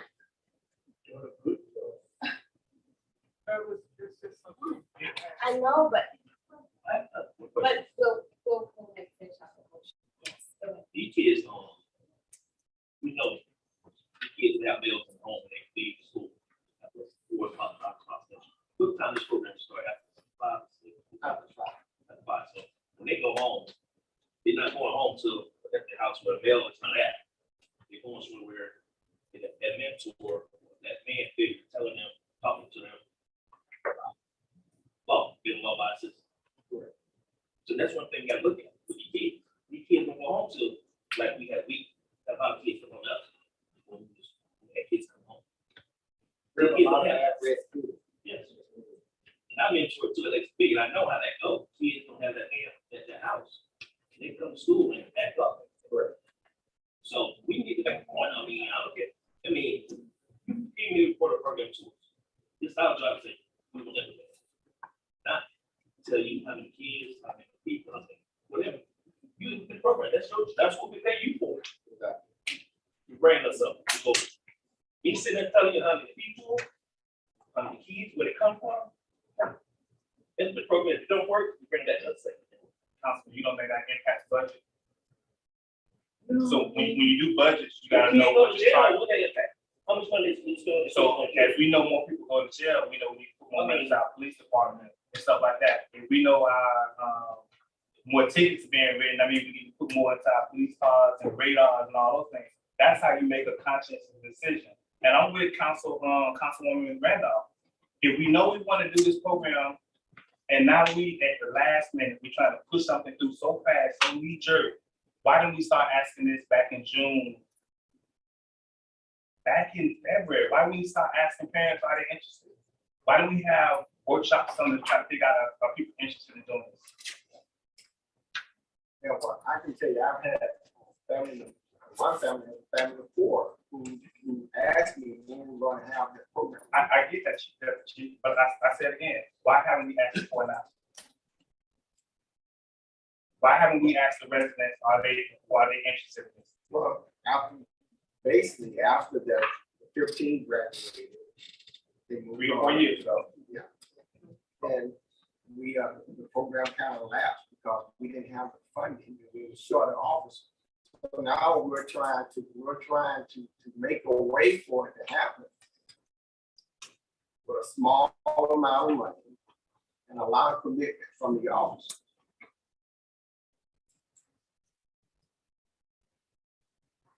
I'm lost.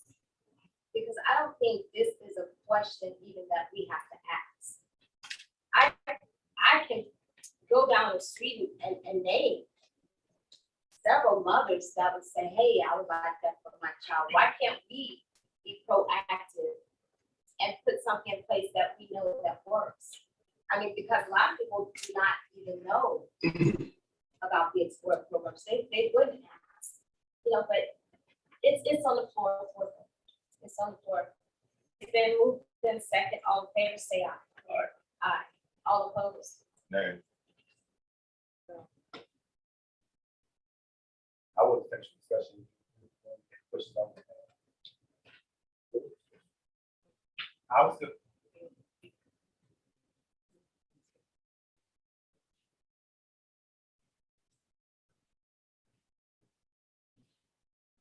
So,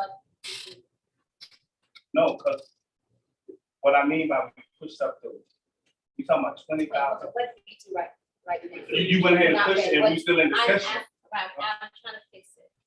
You mean We're if that still were- in discussion. well, right Like I now, said, if we had to vote 3-2 down, that's at least what I count. I think that's right. And so, in order for it to come back on the floor, somebody who voted against it, meaning the majority, has to move to reconsider the vote. If there's a basis for that, based on additional information or things that they points that they didn't get a chance to discuss or make, whatever. I didn't hear Council saying that is Councilwoman asked that we table it.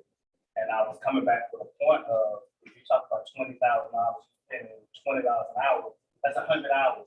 So how many weeks are we talking about? How long is the program supposed to last? That's what I'm trying to say. Stop rushing stuff through and let's take time for our youth and everything. We rush stuff through so quick just to say we've done something.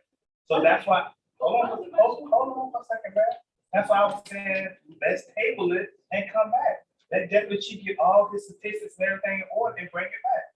But you went ahead and pushed it through. No, I think it's not a year-round program. It's not a year-round program. We know that $20,000. You said that's It's a debt program, and it's normally 6 to 8 weeks. The officer would be with them 3 to 4 hours a day. We would take that $20,000 stretch, and the other would be commitment that the officer gives to the children on his own. 3 to 4 hours a day, times 3 days a week, correct? 4 times a week. Yeah. That's 12 times 8, so you saying the 96 hours, we're done. I asked that we table this and come back with more information. I mean,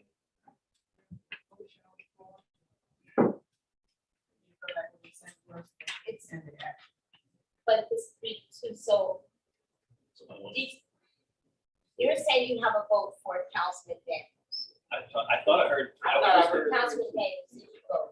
I didn't vote because I was trying to still talk, so.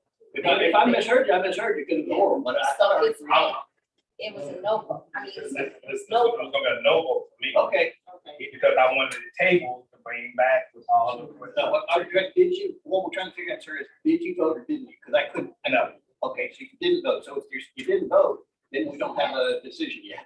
That's all I'm trying to figure out. But if you don't vote, it's a yes. No, because. I'm trying to get But clarification. I'm what trying to you get want. clarification. What happened was everybody started saying individually, it wasn't a unanimous across yay and nay. It was yes, no, no. If you don't vote, it's not yes. If you don't vote, it's an abstention, which you're not typically permitted to do in a public setting unless you have a conflict. So right now, it would be a 2-2 based on where we are in the matter of fail, assuming that Mr. Daniels, Mr. Marvin Daniels had a conflict or some basis for not voting. And so you can still discuss the matter further, or you can say it dies because it's 2-2 and it doesn't pass. But it's not. It's got the 3. And if it was a 3, then you could do a motion to reconsider if you're one of the 3. It dies for 2-2. Which means you can bring it back next time. Approval of resolution 2022-43.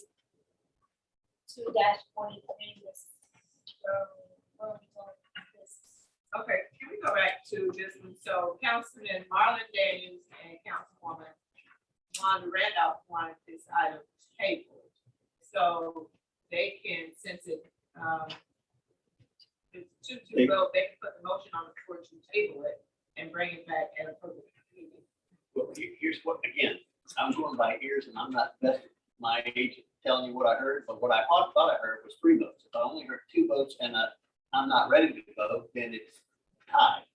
And there was no decision, which means it's essentially dead because there was no enough votes to carry it to the next thing.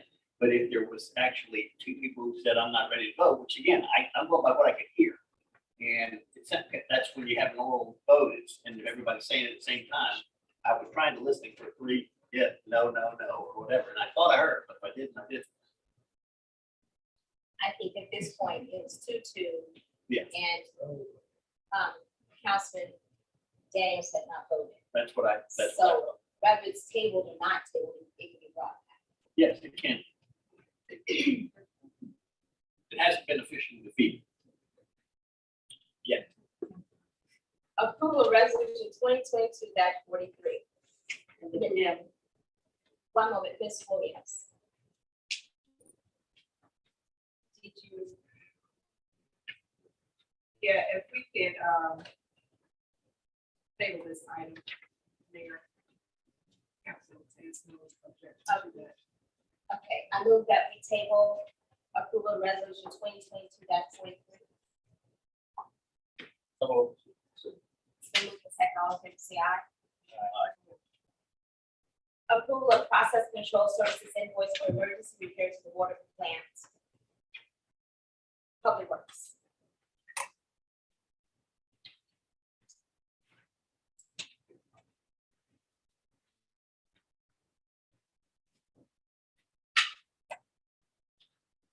Good evening, Mayor and Council. Movement, I realize that we had that's what we- last month. More than this is, not the strike. Still, waiting on really Thursday, we're gonna have the attendance back, but more than most of our life.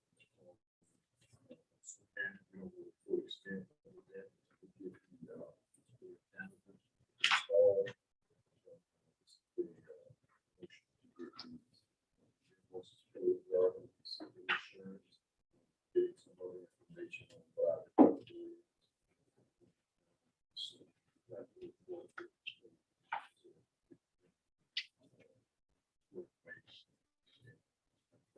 Back on Thursday, install this channel, special order.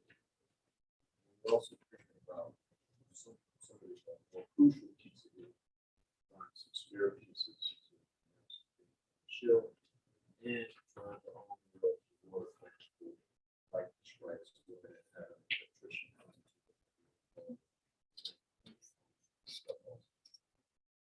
All right, thank you. Motion's on the floor for approval of process control services invoice for emergency repairs to the water plant. It's been moved in second. Councilman James. Help educate me with this English. Do we have certain protectors on that? Yeah, we have certain protectors, computers.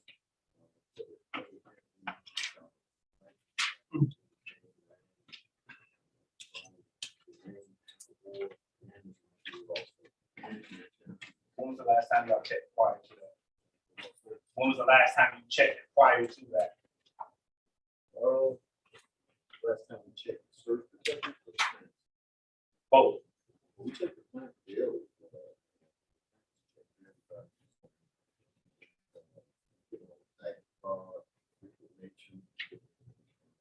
Even if we struck that, like twice.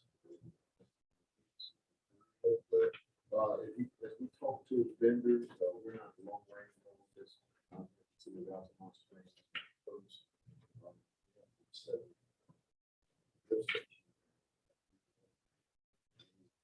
The whole industry is experiencing what took place.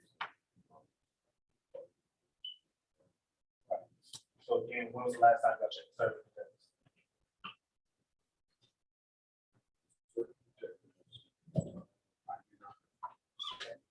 How exactly do you check? Sir? I know that certain protectors are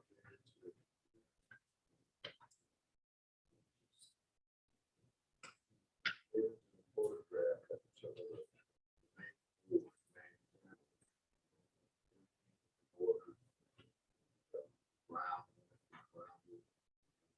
Next to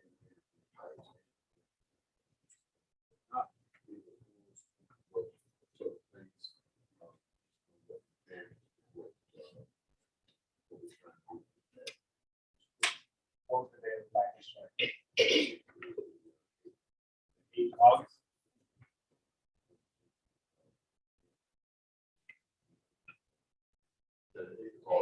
Eighth of August. And you said you still want to contact insurance. We haven't contacted insurance company yet. Who knows the answer? Did we call them or did we not call them? We'll check. If we didn't call them, we'll call them tomorrow. Yes. But man, And I I see how. understand that, and I hear where you're going, but if we have not called them, if you don't remember, we'll call that insurance company tomorrow, will we not, Mr. English? Ms. Williams? All right, it's been moved. Yes. To be my ignorance, but isn't there some type of preventive? You can't stop life insurance, but aren't there, like I said, I'm not sure you can educate. Aren't there those are something that would absorb before it gets to the plant. And I'm not talking about a plug-in surge protector for the computer. I'm talking about, for the tower. And, help me out. Would there be some type of longer pole or something that if the dust will hit that and go into the ground instead of They're already hitting the round. tower? Like the rod. They're like, whatever brown. We're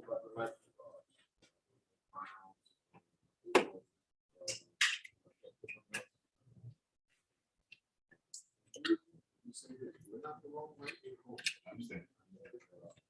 I just put on like, put on switching. I know that, the plant itself is. So,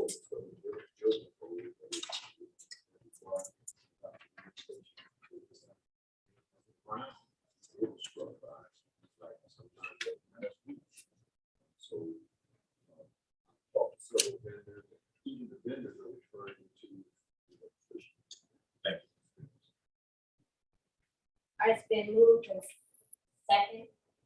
All in favor, say aye. All opposed? All right, thank you. Next on the agenda, approval to surplus 2 town vehicles to Enterprise Fleet Management in public works. Yeah, this is a continuation of, the new vehicle that we're going to be.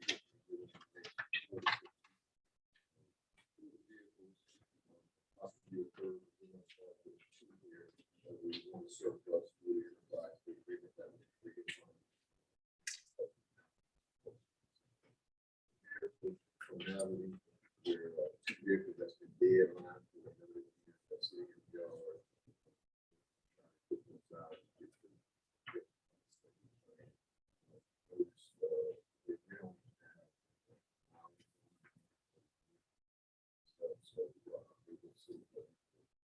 Number of years, just sitting there.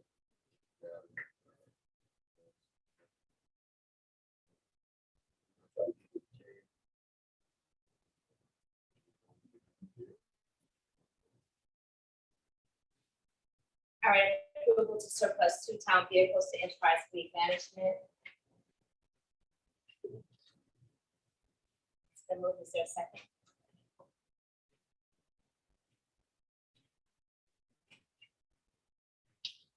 So,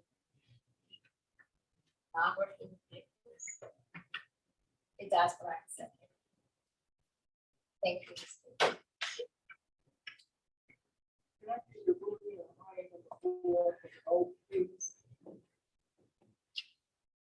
Process control services for 61,000. It was, all by,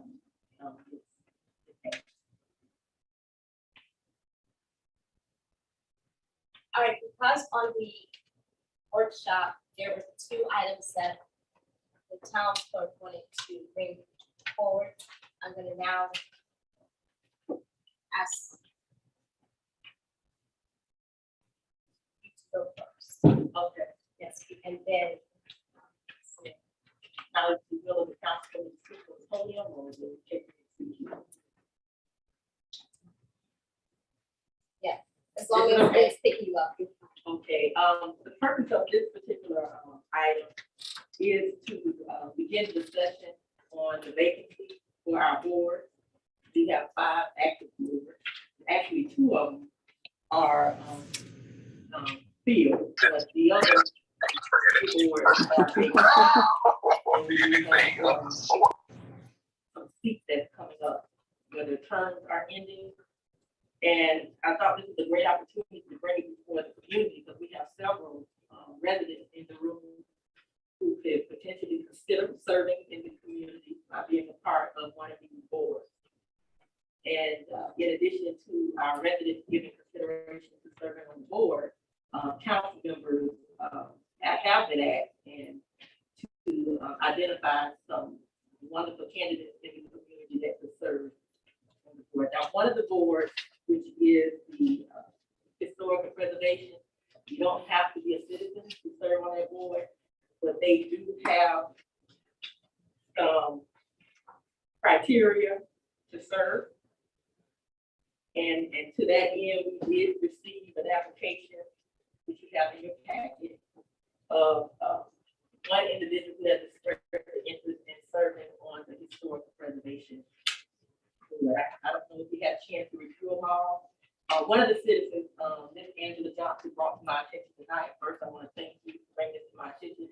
The planning and zoning board was mistakenly left out of your package. I do have a copy to give you here. This board is filled, but we do have 2 terms that will be ending.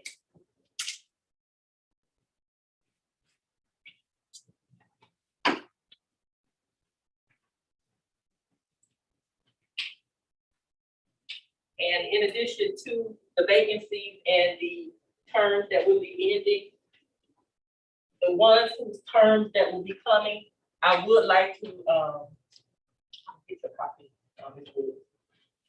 Maybe consider sending them a letter for them to reconsider serving another term, if it's the will of the council.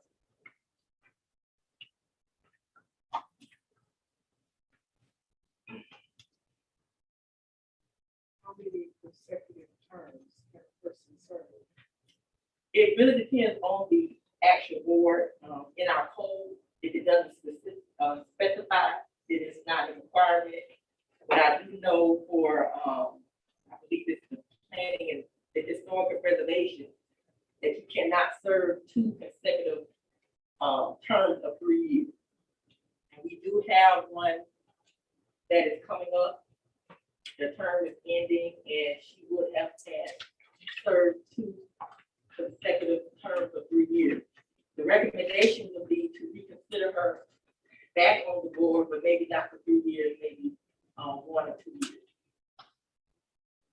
And this is King, also check one thing for me, on the planning and zoning board, I believe that the school board, because they're a special district in our town, that they are able to appoint, they can have an appointee on the planning and zoning board. I don't know if it's a voting or if it's just as an alternate. That's something to check into. Yes, I will check into that, but from what I have read in our code, it doesn't specify that. It I should- do know for the CRA, Orange County, can afford. Yeah, this is specific for the school board in planning, and I don't know what, and I did read it, so I just want to put that out there, just check, And this is for the planning and zoning. planning and zoning, school board specific. Okay. Yeah, and it could be scary, I could be getting it, but for some reason, I'm saying planning and zoning. All right, and your next thing is, Ms. King, Yeah. is it possible, so like these vacancies and all that, I think we should probably be like 6 days prior to somebody becoming vacant, so then there's never a gap, or we have to say we don't have a quorum or whatever, so if we do it at least 60 days prior, when someone that's term is up, and they don't renew, then we need to be suggesting at least 60 days prior to make sure we have no vacancies on boards and still operate. And I'm glad you brought that up, because one thing that I am gonna be doing, I'm in the process of doing right now, is putting together a calendar that will speak to those vacancies and those dates that will be target dates to make an appeal for a reappointment or to appoint someone new to the board. I'm less than 90 days into the job. Several of the positions were vacant when I got here. Some of them are coming up on vacancies, but I would love to send a letter to those who are coming up at the end of their term. They may want to serve another term. But again, it's at the will of the council. I can bring it back by resolution, but I wanted to at least start the conversation, get some recommendations from the council, maybe solicit some of our residents in the community. and I think that's procedural, Yeah. people that's going to work on, see, but if we come back to the council, if it's some procedure. But I know by resolution, it has to be passed by the council. In terms of a board appointment. But it does have to come back to the board. At this time, we only have one application. That's the one that I put before you. And I would recommend that she consider for the historical preservation, maybe as an alternate. For the applications, yes, but I was saying for your, however you decide you want to do it in order of reaching out to someone on that, that's. what I'm saying. Yes, Okay. yes, ma'am. And that was just my response to Yes. Councilman Daniels on that, but we really need to give attention to this because a lot of our boards have several vacancies. And then in addition to that, there are 2 boards that have not been activated. That's the nuisance and abatement board. I believe that came out at the last meeting.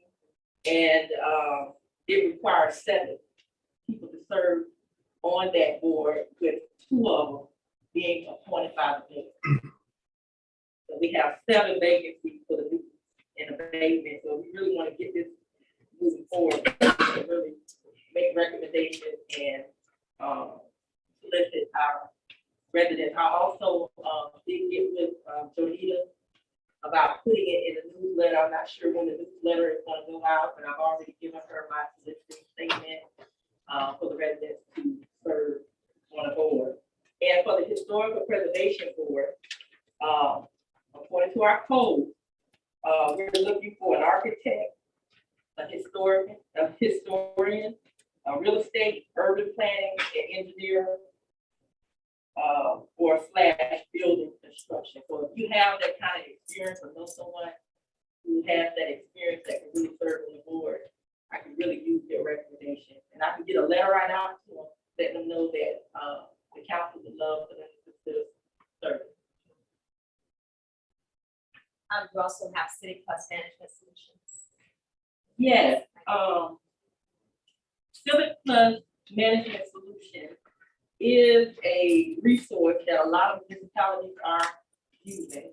And I wanted us to have a discussion about it, because I would like to make a recommendation before the board to consider bringing this online with the town of Eatonville. We are clients of Civic Plus already. We're in the process of launching a new website through Civic Plus. And we also been using the Unicode online portal. And we also have what we call Org Bank. What Org Bank is when we have to submit an ordinance to Unicode, and it's not during the time of qualification, they will still upload. So we'll make it available online, fingertip ready, accessible. But I would like for us to really look at this management tool, because it's going to help advance the quality and the performance and the efficiency of the town clerk's office. I've been assessing the office, and one of the things that has been very challenging is accessing online files and documents and being able to turn public record requests around in a fast response time.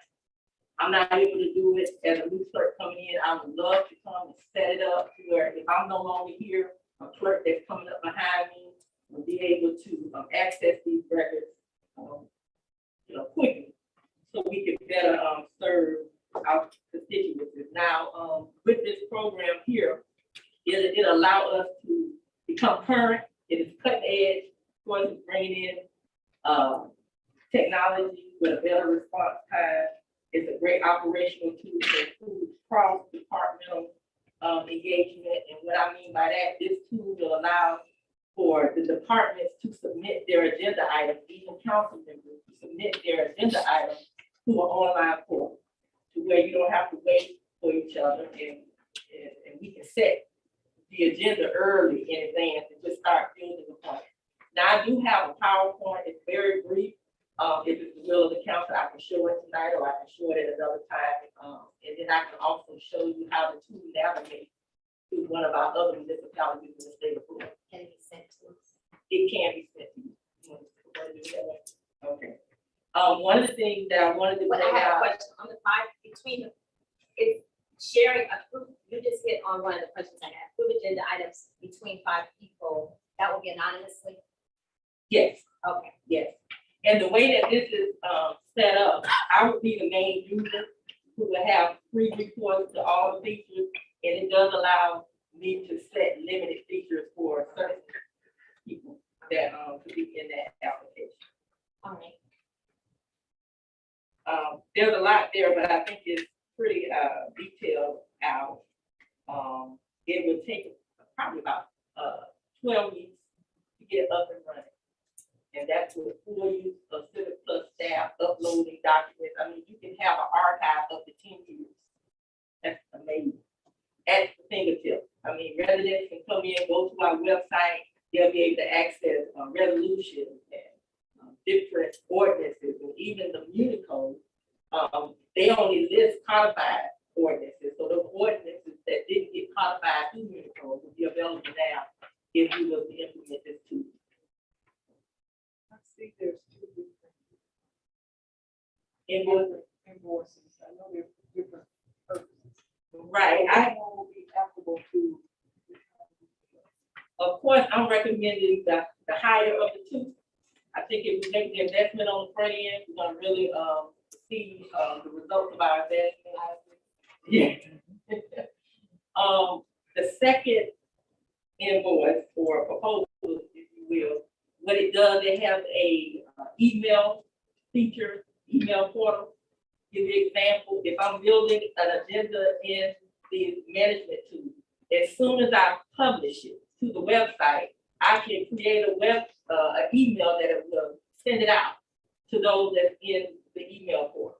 And I know I've been getting phone calls, and some people have been calling me about getting the agenda, getting the council packages prior to the meeting. We don't have to worry about waiting for someone to upload it to the website. It's real time posting at the click of a finger. Thank you. All right. The next items 3 and 4 on our discussion were missed under 4 and 5 were missed. Councilwoman Randolph. So, oh, I'm sorry. Before I get you, Councilwoman Randolph, do you mind if I click the reports? Ms. Williams. Thank you, Mayor. Good evening again, Mayor, Vice Mayor, Council, and residents. Just a quick update on some task information I brought to the council. The welcome signs coming into Eatonville at 4 corners. All 4 signs have been installed. So all welcome signs that come into Eatonville have been installed. Status update on the Catalina Park retention. I know I had reported earlier that we had a company come out and look at it, Cato Environmental Services. They looked at the area, but unfortunately they weren't able to clean it. Too much growth, they said. So Mr. English has, in the process of soliciting other companies, he has received 1 quote, which is approximately $30,000. So he is looking to get 2 more quotes in this area. Cato said that since it was so overgrown, they weren't able to manage this project. Also, the fence repairs have been completed at the Ben Johnson Center, Park Place, the tennis courts, and behind the swimming pool as of the middle of last week. So that's been taken care of. The mulch, Catalina Park is completed. Looks really nice. Ben Johnson Center, both locations back behind the playground and in the gated area. They have the mulch has been installed there also. Just want to touch base on the first responders checks. They will be mailed out this week. So hopefully they will be here by the end of the week. New information, the lift station on East and West Street was struck by lightning. And this is a picture of what the lift station looks like on the inside. Mr. English had the gentleman to come out this past Saturday to look at the damage that was done. The technician came out on Saturday. It is still functioning, but it's running out the second backup pump. The pump on this location would have to be rebuilt or replaced sometime in the near future because each lift station runs off of 2 pumps. So right now, the one that is hit on each street is running off the backup pump at another location. Credit union, the Unity of Eatonville Credit Union, they will be having their ribbon cutting on October the 20th at 10 a.m. All council will be invited. More information will be forthcoming. Then on October the 22nd, they will have a gala community event from 11 to 3 p.m. They will have 2 tents located on the vacant property next to the strip mall. They will be installing 2 tents. And again, more information will be coming. I've been coordinating this with a young lady that's working on this. Waste Connection, our water services. Staff and I had a meeting with them on August 17th. The last time that there was a rate adjustment done was in 2014. Current rate that residents are being charged is $21. Waste Connection charges the town $16.37, so we put that additional money onto the residents, but the town is only making $4.63 a month in revenue per household. And according to the CPI, the Consumer Price Index, we, as of July, it was at 8.5, but the industry calls for 12%. So we will conduct a community meeting prior to the town looking at extending or amending the contract with Waste Connection. The contract doesn't expire until December 2024.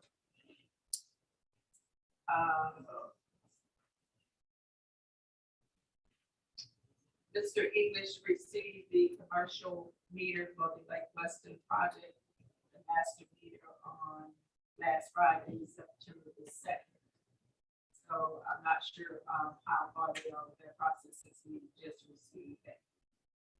Hopefully within the next 3 or 4 weeks. We know we have a problem with the dumpster situations around here, commercial dumpsters not being enclosed, but we have to do our house cleaning first. The town has to enclose our dumpster.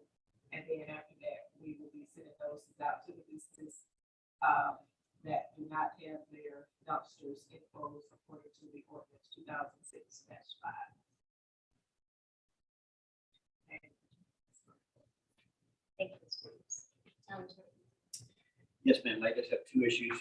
Briefly on the Wymore Road property and the lawsuit is pending. It's not official, but it's close to being official. That their offer is now $17,000. It's not totally official because we have to make sure that both sides are still contributing the amounts that they said they would, and we heard from both sides for sure before I left. If that amount is something you're willing to accept, we will be bringing back to you, assuming that everything goes the way it should. Release a lien and check at the next meeting to get it done. But I should tell you that Drew, who asked me to make this report, said that if that is not going to be acceptable, then he needs to go ahead and just prepare to litigate the case to the conclusion. I'll be happy to answer questions, but not in this forum about the risks of that litigation, because obviously we don't want to give strategy away to the other side free. But I will tell you that both he and I would recommend that if that becomes a real settlement, which hopefully it will, that you will take it. But again, tonight there's no decision we made. But I would like to speak to each and every one of you. If you have any questions about our recommendation or anything else with regard to that case between now and the next meeting, when I expect there will be an official offer. Second thing is that I got authorization from the mayor, which I'm glad for, to bring to you probably for the next meeting, which I think is the 20th, first reading for what's called the pass-through ordinance. Because if you do not know what a pass-through ordinance is, it's an ordinance by which you can pass along to developers and others who come to your town to try to seek development that requires special resources in the town, like additional planning services from Ms. Almieri, additional legal services from me, things like the 2 that we've been dealing with recently, Enclave and Prep, and require them to pay the cost of those developments. Why is that important? A, it's a return on your budget to pay consultants like us or experts like us to do this stuff. And that cost should be borne by the developer. And because at any time, and this is what the cities who have this, Papa being one, Maitland being one, Winter Garden being one, have learned that developers at any time can say, you know what, never mind. And if that happens, then you're stuck with having to pay the big bill. You get none of the money back. You don't get the property taxes. You don't get anything except the bill. And so that's why this has been kind of accepted as a cost of doing business by developers. They don't like it, but they do it. And it works by putting up a deposit of some amount, $5,000 to $10,000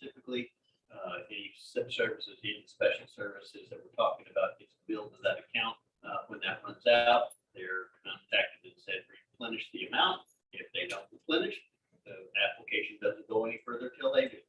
And that way, the burden is where it belongs, not on you guys. So we tweak it, but you'll find it if you want in the optic code. It's been removed from the code from Macon because they now put it in the policy manual instead. It's still in the code for Winter Garden. So if you want to look at what they look like, or if you would like me to send you a copy of what they look like, but we will be preparing a draft. So in not too distant future, you'll have a draft anyway. Thank you. Councilwoman Randall.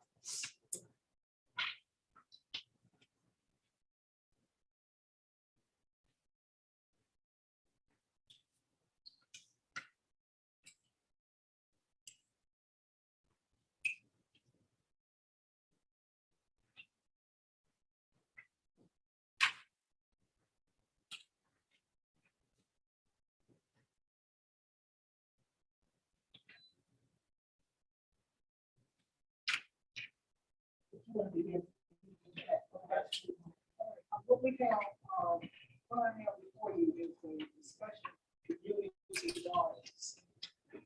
Sometimes, several times, we had brought to the attention this discussion in council meeting about the property over by Forest Avenue and Perry Street, that strip of land between on the side of what's the Open Door Church that goes back to the street there. I had suggested or maybe mentioned in that meeting that it would be nice to have a community garden. So what we have for you is that I was wanted to bring before the discussion about the community garden for that particular area, since the property is not being used by people there and it hasn't been used for probably over 100 years. So the Eaton Point Community Neighborhood Quad, I would like to, I had discussed with a couple of people in the area about the garden to see exactly what's their input. We thought it was a very good idea. And that the community garden is nothing new. Orlando has 16 gardens of this type.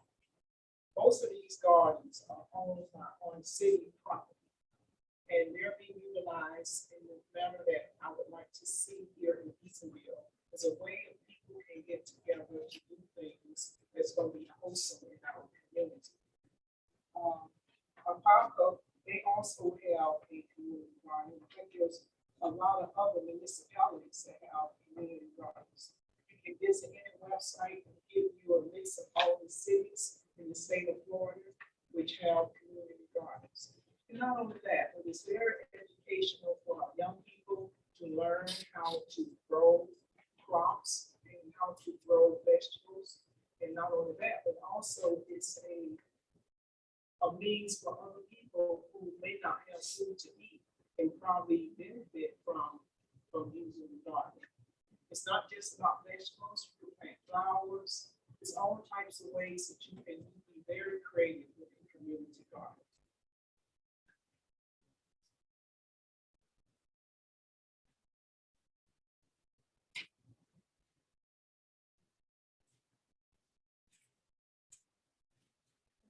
Oh, you had something else. Well, okay, I would just say this. Oh. As far as funding the garden, I have not put a proposal together or anything like that.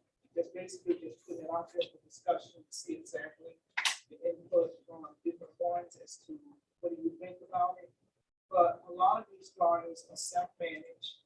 Some of them are funded through other entities like Home Depot may want to be a sponsor of Lowe's or some of your gardening clubs or your gardening institutions. So I think it would be a great asset to the town. We're doing something different, doing something in the community. And I think it's going to be very beneficial to everybody to work together to bring the community. I've also had the welcome center. You still want to speak about that?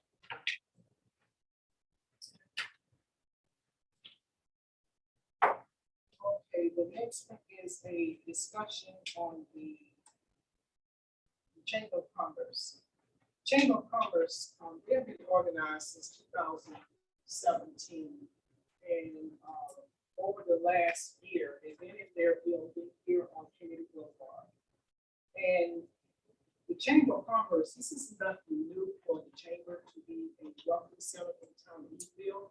I think it would be very positive in our community because we do have a lot of people that go by the Chamber, and now since they're out there, they have ongoing business. Weekly, daily, people stop by and seeking information.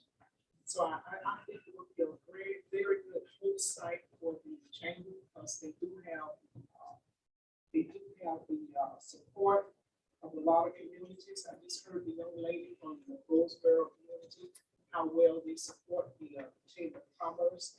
And it's really going to be a one-stop shop for anyone who's calling who would like to come to the town of Eatonville because people are calling there anyway. So there will be a great resource and information center for the town of Eatonville to gather information about our businesses, about tourism, the excursion sites that we have, special events, and those types of events that we have in our town. So I think it will be a plus. Not only that, but they are also members of Visit Orlando and also Visit Florida. They are listed on the Visit Florida as the top 3 places to visit in Eatonville. So I think that is a plus for the center. This is Wilder, she's here tonight, and she can give some input on that for those of you who would like to ask her questions about that later on. I think this would be something new, maybe something different.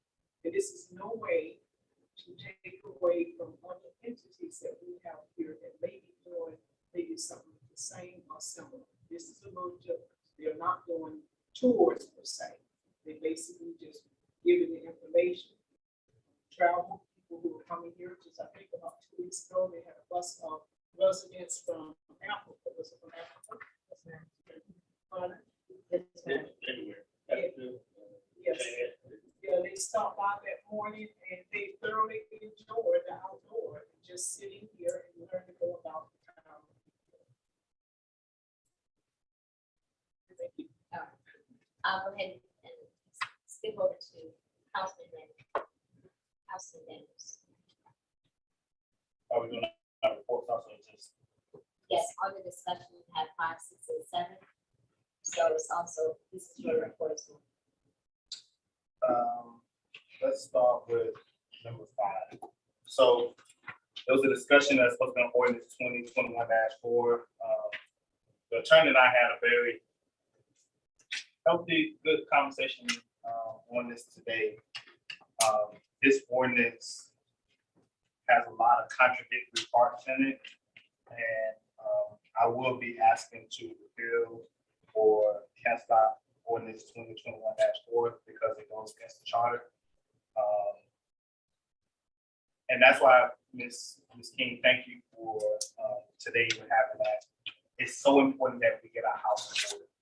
We're constantly trying to do stuff, but our house is not in order because these ordinances and resolutions are just all over the place. And I'll be the one that admitted that different administrations, past, present, current, and all that, put ordinance and resolution in place that suffice them. It wasn't for the benefit of the town. And we have to correct those issues. I'll do you all wrong for sitting here knowing something is wrong and allow it to continue to happen.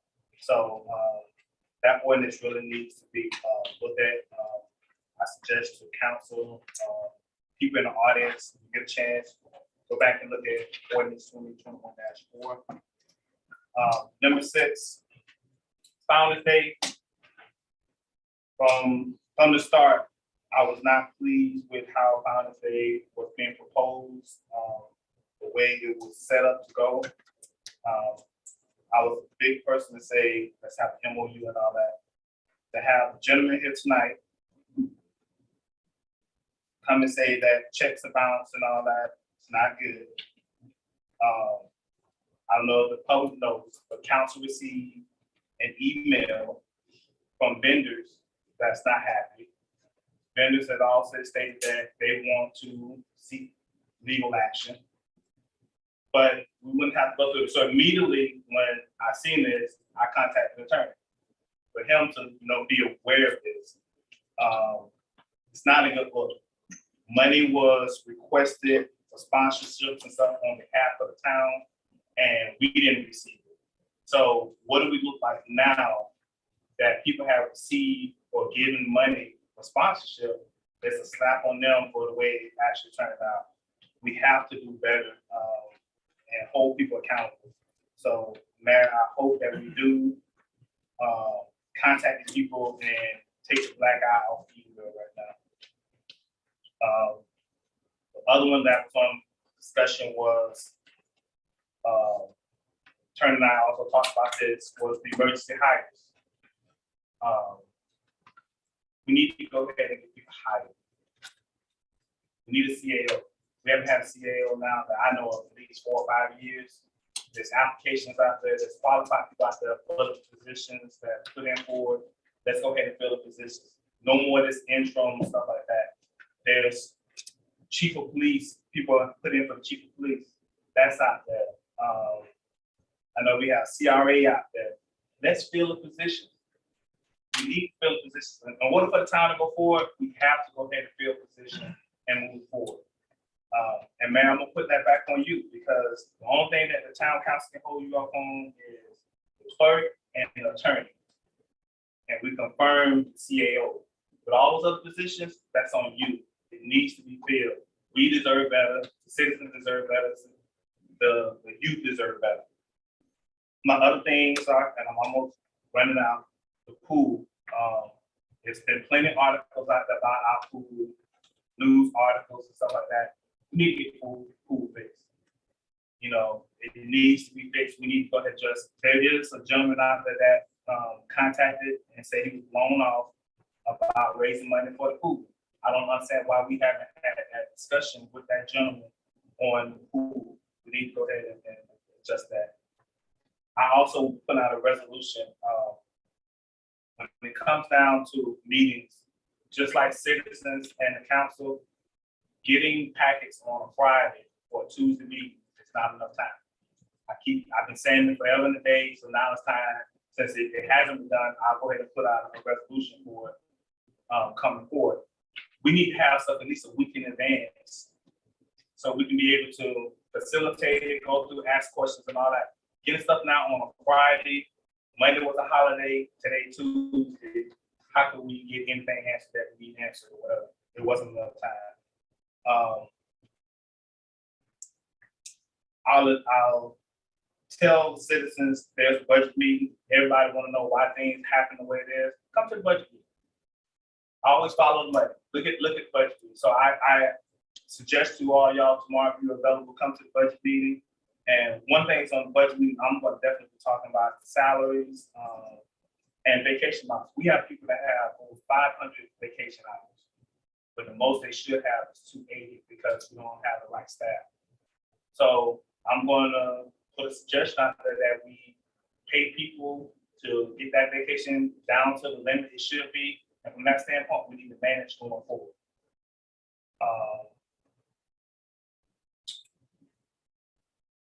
Can you play that for me real quick?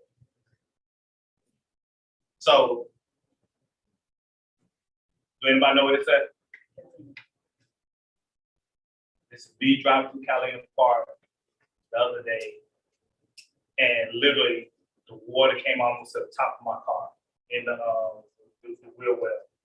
The water was that hot. So my question to Mr. English is, when was the last time we checked all the drains in the town? Yeah. Around about once you pass the park.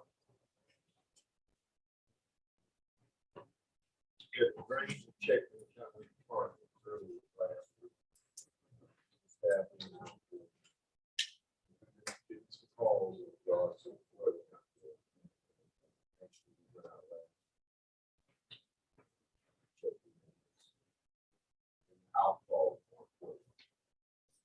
So if the drains were checked last week, and this was the latter part of last last week. Were they not clean or what's going on? And there's other areas in town. I just happen to be driving and stopping. It's the outfall, at those intersections, the outfall south. Can't even get to them. So, from staff, somehow get some equipment there. Each time they hit the outfall, because I feel like the outfall of the block and or fall back and shut the pipes. But the outfall is the most critical. As a matter of fact, one of the outfalls, one of our city employees.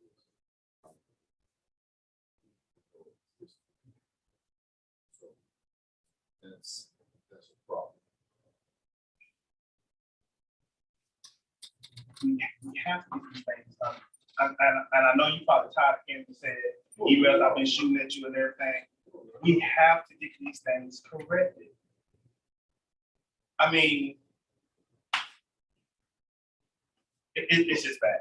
And it's other areas, we got tree problems, we got these things that we have to get these things corrected. And then on the lift stations, that's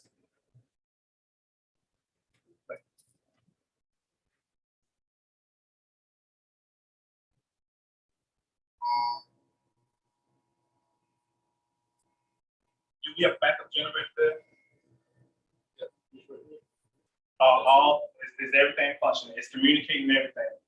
Because this video was sent to me and saying that it's been going off the whole weekend and no one came to shut it off. So who is it communicated to then? First of all, the high alert, the high alarm alert was going off, but that was to the right. It's actually going off falsely. The water was really high, high level. Check was made as of this afternoon. That was coming out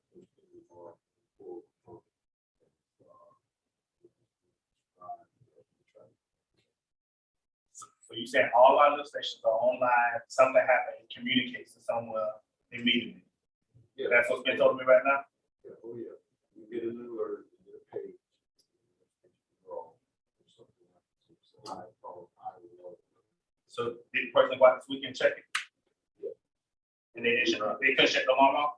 We were out there Saturday, with the contractor.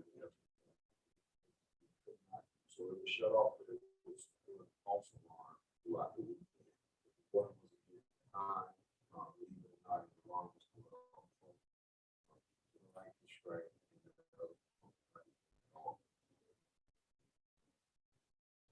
And this is going off. In fact, that's where I was.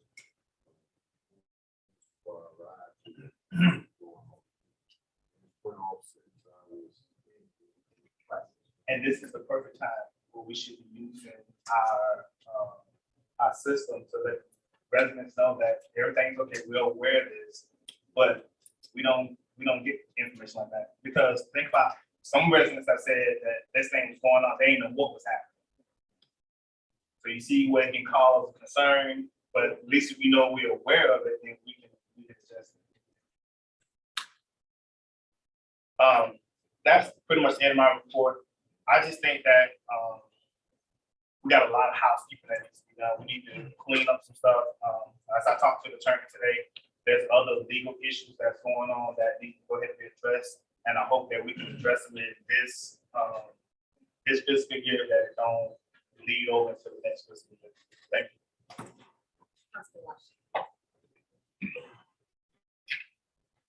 Thank you, Buck. All right, welcome back.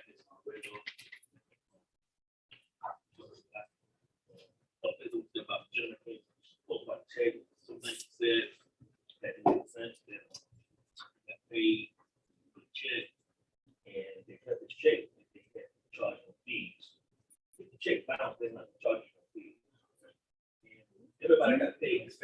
No, if you charge no fee, he didn't bring the return check back if the check bounced. First of all, so you got to pay the cashier check. Cashier checks don't bounce. He must have a negative balance in his account. So that probably happened. He said he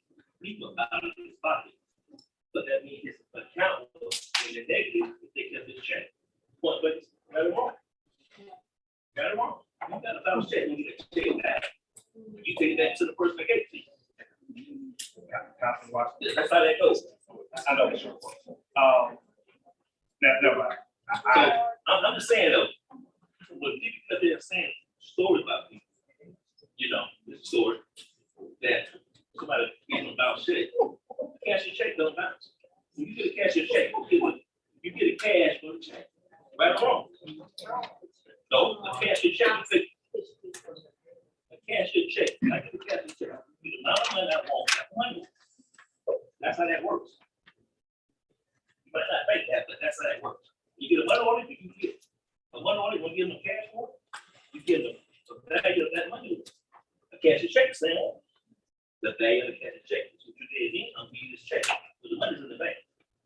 What he said was, he got charged. He got charged for turn check. That's not, that can't happen, but that's what people do. Let's just go on one side to the store. On one side, and he came here and told his son, but he ain't split the check. He didn't split the check. Not taking up, but common sense, they show me the check. Well, I hear it. I didn't see the check. He didn't bring it here. What kind of check? It's a check off of the Main Street. The Main Street check. A cashier's check is not handwritten. It's printed. No, I know cash check. Cash check. My bad.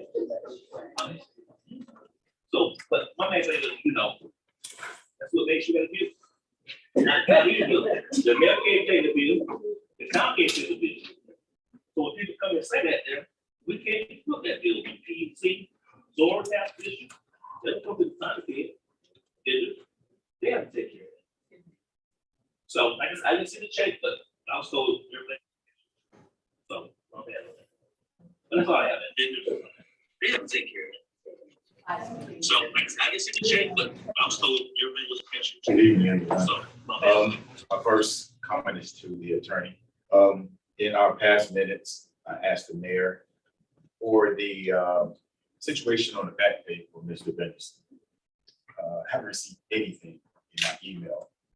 I have no other course but to ask for a motion from the floor to deal with this, because previous to this, I asked the financial director, the attorney at that time, I think it was the clerk at that time, could they get with Mr. Benderson to find out if his timesheets matched up and they get the money that he's saying that he's owed.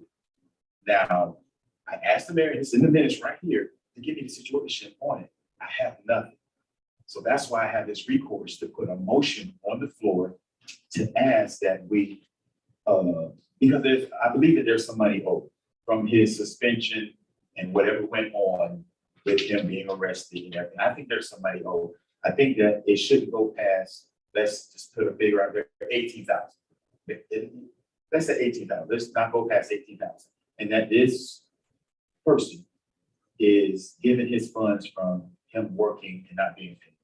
Now, I thought I did my due diligence by putting it in the hand of the administration, asking the attorney, asking if I can get with this guy, find out if his records match yours. As records state right here, I asked the mayor, can I get some type of what's going on Mr. Benderson's back page? It's right here in my minutes. So I would like to put a motion on the floor that we pay Mr. Benderson what he owed, not to exceed 18,000. Now, if that investigation comes up and there's only 10 or 8, I'm good with that. It didn't exceed. I wanted to make sure that we didn't exceed what we owe this young man. I'm pretty sure within my right to bring a motion from the floor. Well, in terms of the procedure, yes, you can bring a motion subject to the procedures that your council has set forth for getting something on the agenda. As I understand it, at least I didn't see this on the agenda, but it could be for the next meeting. And in between that time, it's also possible that there could be some answers or resolutions that it could come up and make the motion move. But yes, to your point, again, technically speaking, you don't even have to have it on the agenda. So if you insisted on going forward, at least from the legal standpoint, I couldn't stop you or wouldn't even try. But the procedures that you would typically follow, whatever those are to get an agenda item on, if you follow those, then they would definitely be on the next agenda of a meeting. And as to how to answer the question about whether he's owed or not owed, I don't know anything about that dispute at all. Exactly, exactly. And that's why I was putting on administration to get back with me so that we could go ahead and resolve this issue. So I'd like to put a motion on the floor that we pay Mr. Benson his back pay not to exceed $18,000. Would that also include that if he's not owed anything, you don't pay? Included if he's not owed anything, sir. I'm pliable with that. Yes, yes, sir. And that's my motion.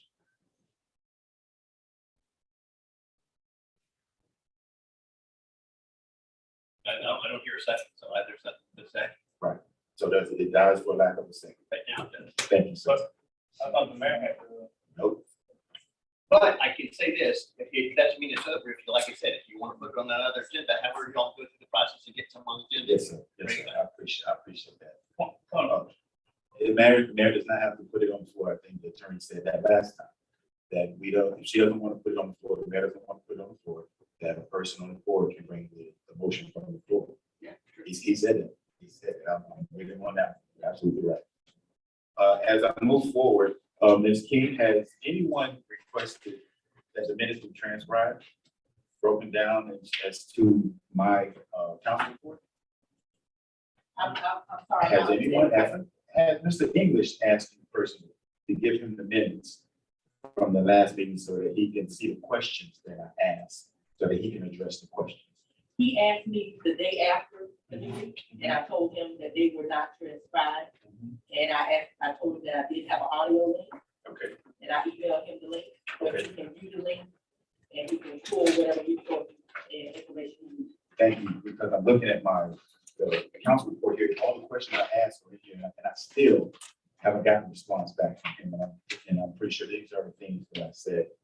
So I would look for Mr. English to answer those questions, please. As before, I've been asking for a different day to have a workshop meeting so that we don't have to go long, prolong the time of our residents and us. I've been saying this for I don't know how many months. Can we get a different day? They pay us enough that we can adjust our schedule, that we can get a day that we can have a workshop, and I've been asking for that. I've also been asking for a resolution or ordinance on people putting out trash before the day of trash day, because it does make our community look bad. I've been asking for that, and to no avail. I love the presentation on the smart city of the city there in Alabama. No, I'm sorry, New Jersey.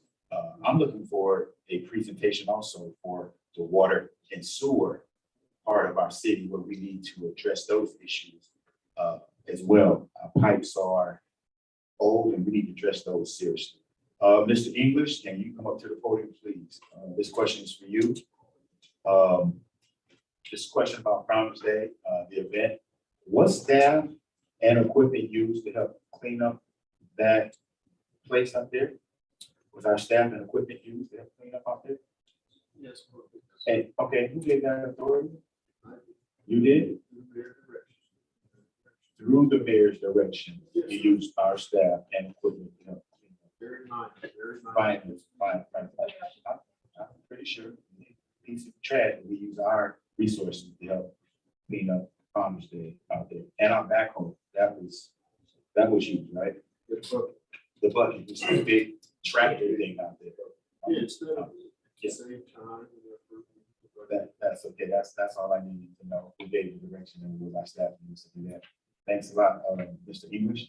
I look forward to your answering of my questions. They're in my report, and I look forward to that.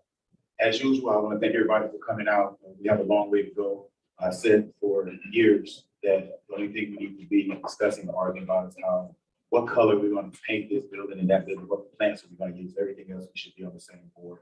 And as usual, I won't forget about Ray Danes. I won't forget about Michelle Cole. I won't forget about Congress Pringle. And I won't forget about Mr. Jackson investigating the damage brothers. That was a good night. Thank you everyone for coming out. Just a quick thing, on the Founder's Day, do not be as a adult, do something and then make it better for next year. It's always a success as far as I see it. There are things that we do need to clean up. I want everyone to be creative, but now we have a full year to plan, not a couple of months. Now we have a full full year that anyone that said they wanted to be a part and were not a part, I did not know. So you have a full year, well, not a full year, but you can contact me now and we start planning to make it just as big next year, but with you involved, more involved. That's how we fix it. The other way we fix it is policy. While going through that process, it was new to me as well. But I knew when we couldn't find the documents that we needed, and this is something I said when I first came into office, that we needed to update those documents. It wasn't new just this because, someone complained about it. I had already complained about it. So that was something that was already going to be in the works, but I realized going through this process, it was needed like right now. Not just because of what happened in the past, but moving into the future.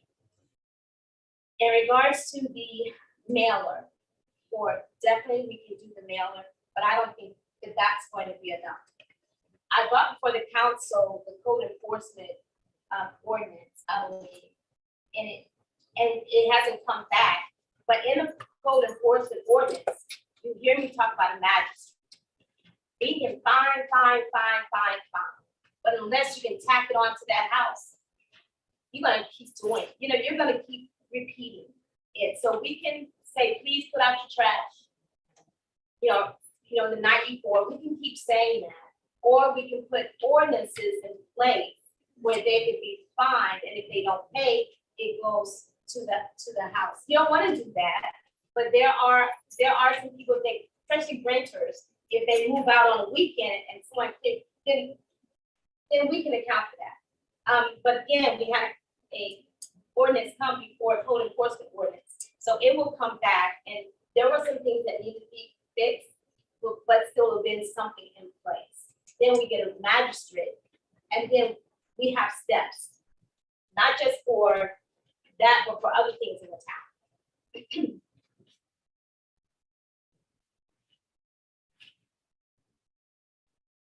Mr.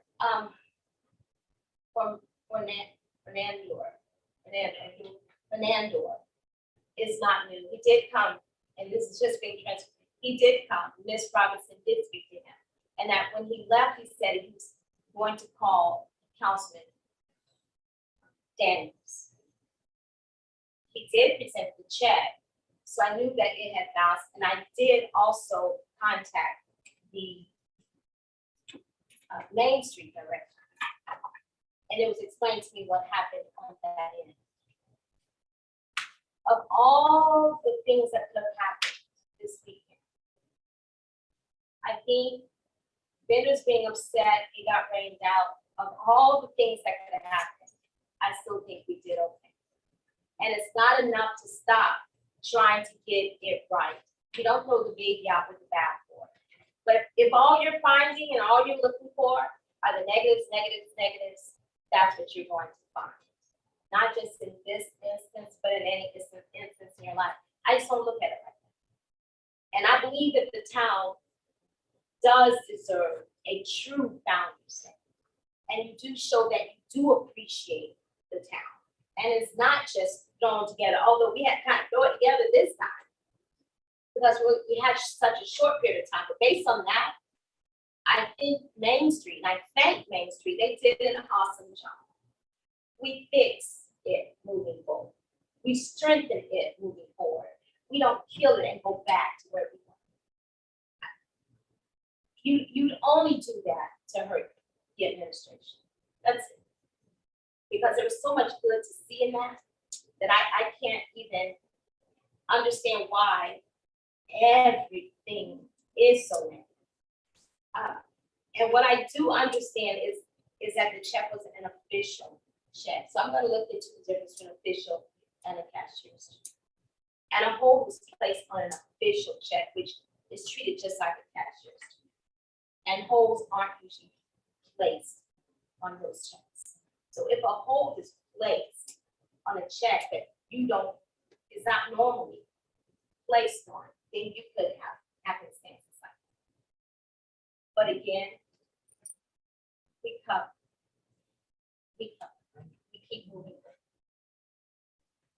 Chief of Police, the CRA position, there may be someone coming forward in a CRA meeting, bringing someone to you on third Tuesday. And other than that, I mean, in regards to the Explorer, something that was said before, we prevent. We prevent. We put the money in where the money's gonna do the best good. And that's before Christmas. That's before June. And that was just the way to do that. With that, thank you for coming, everyone drive safely. I need that meeting to adjourn. Move, second. Second. All in favor, say aye. 9.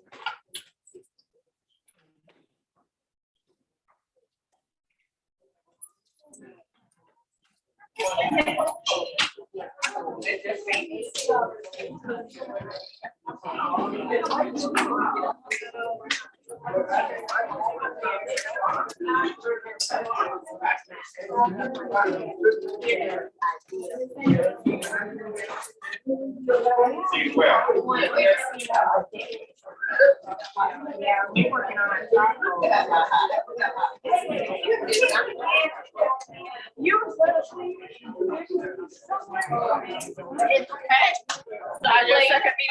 oh, you know, I had decided I wasn't, because they didn't listen to me when I told them to make copies of the labels and stuff, so I pretty much sent them to you, and also sent them to post their meeting and everything. I talked a little bit, but I'm not really involved as I was.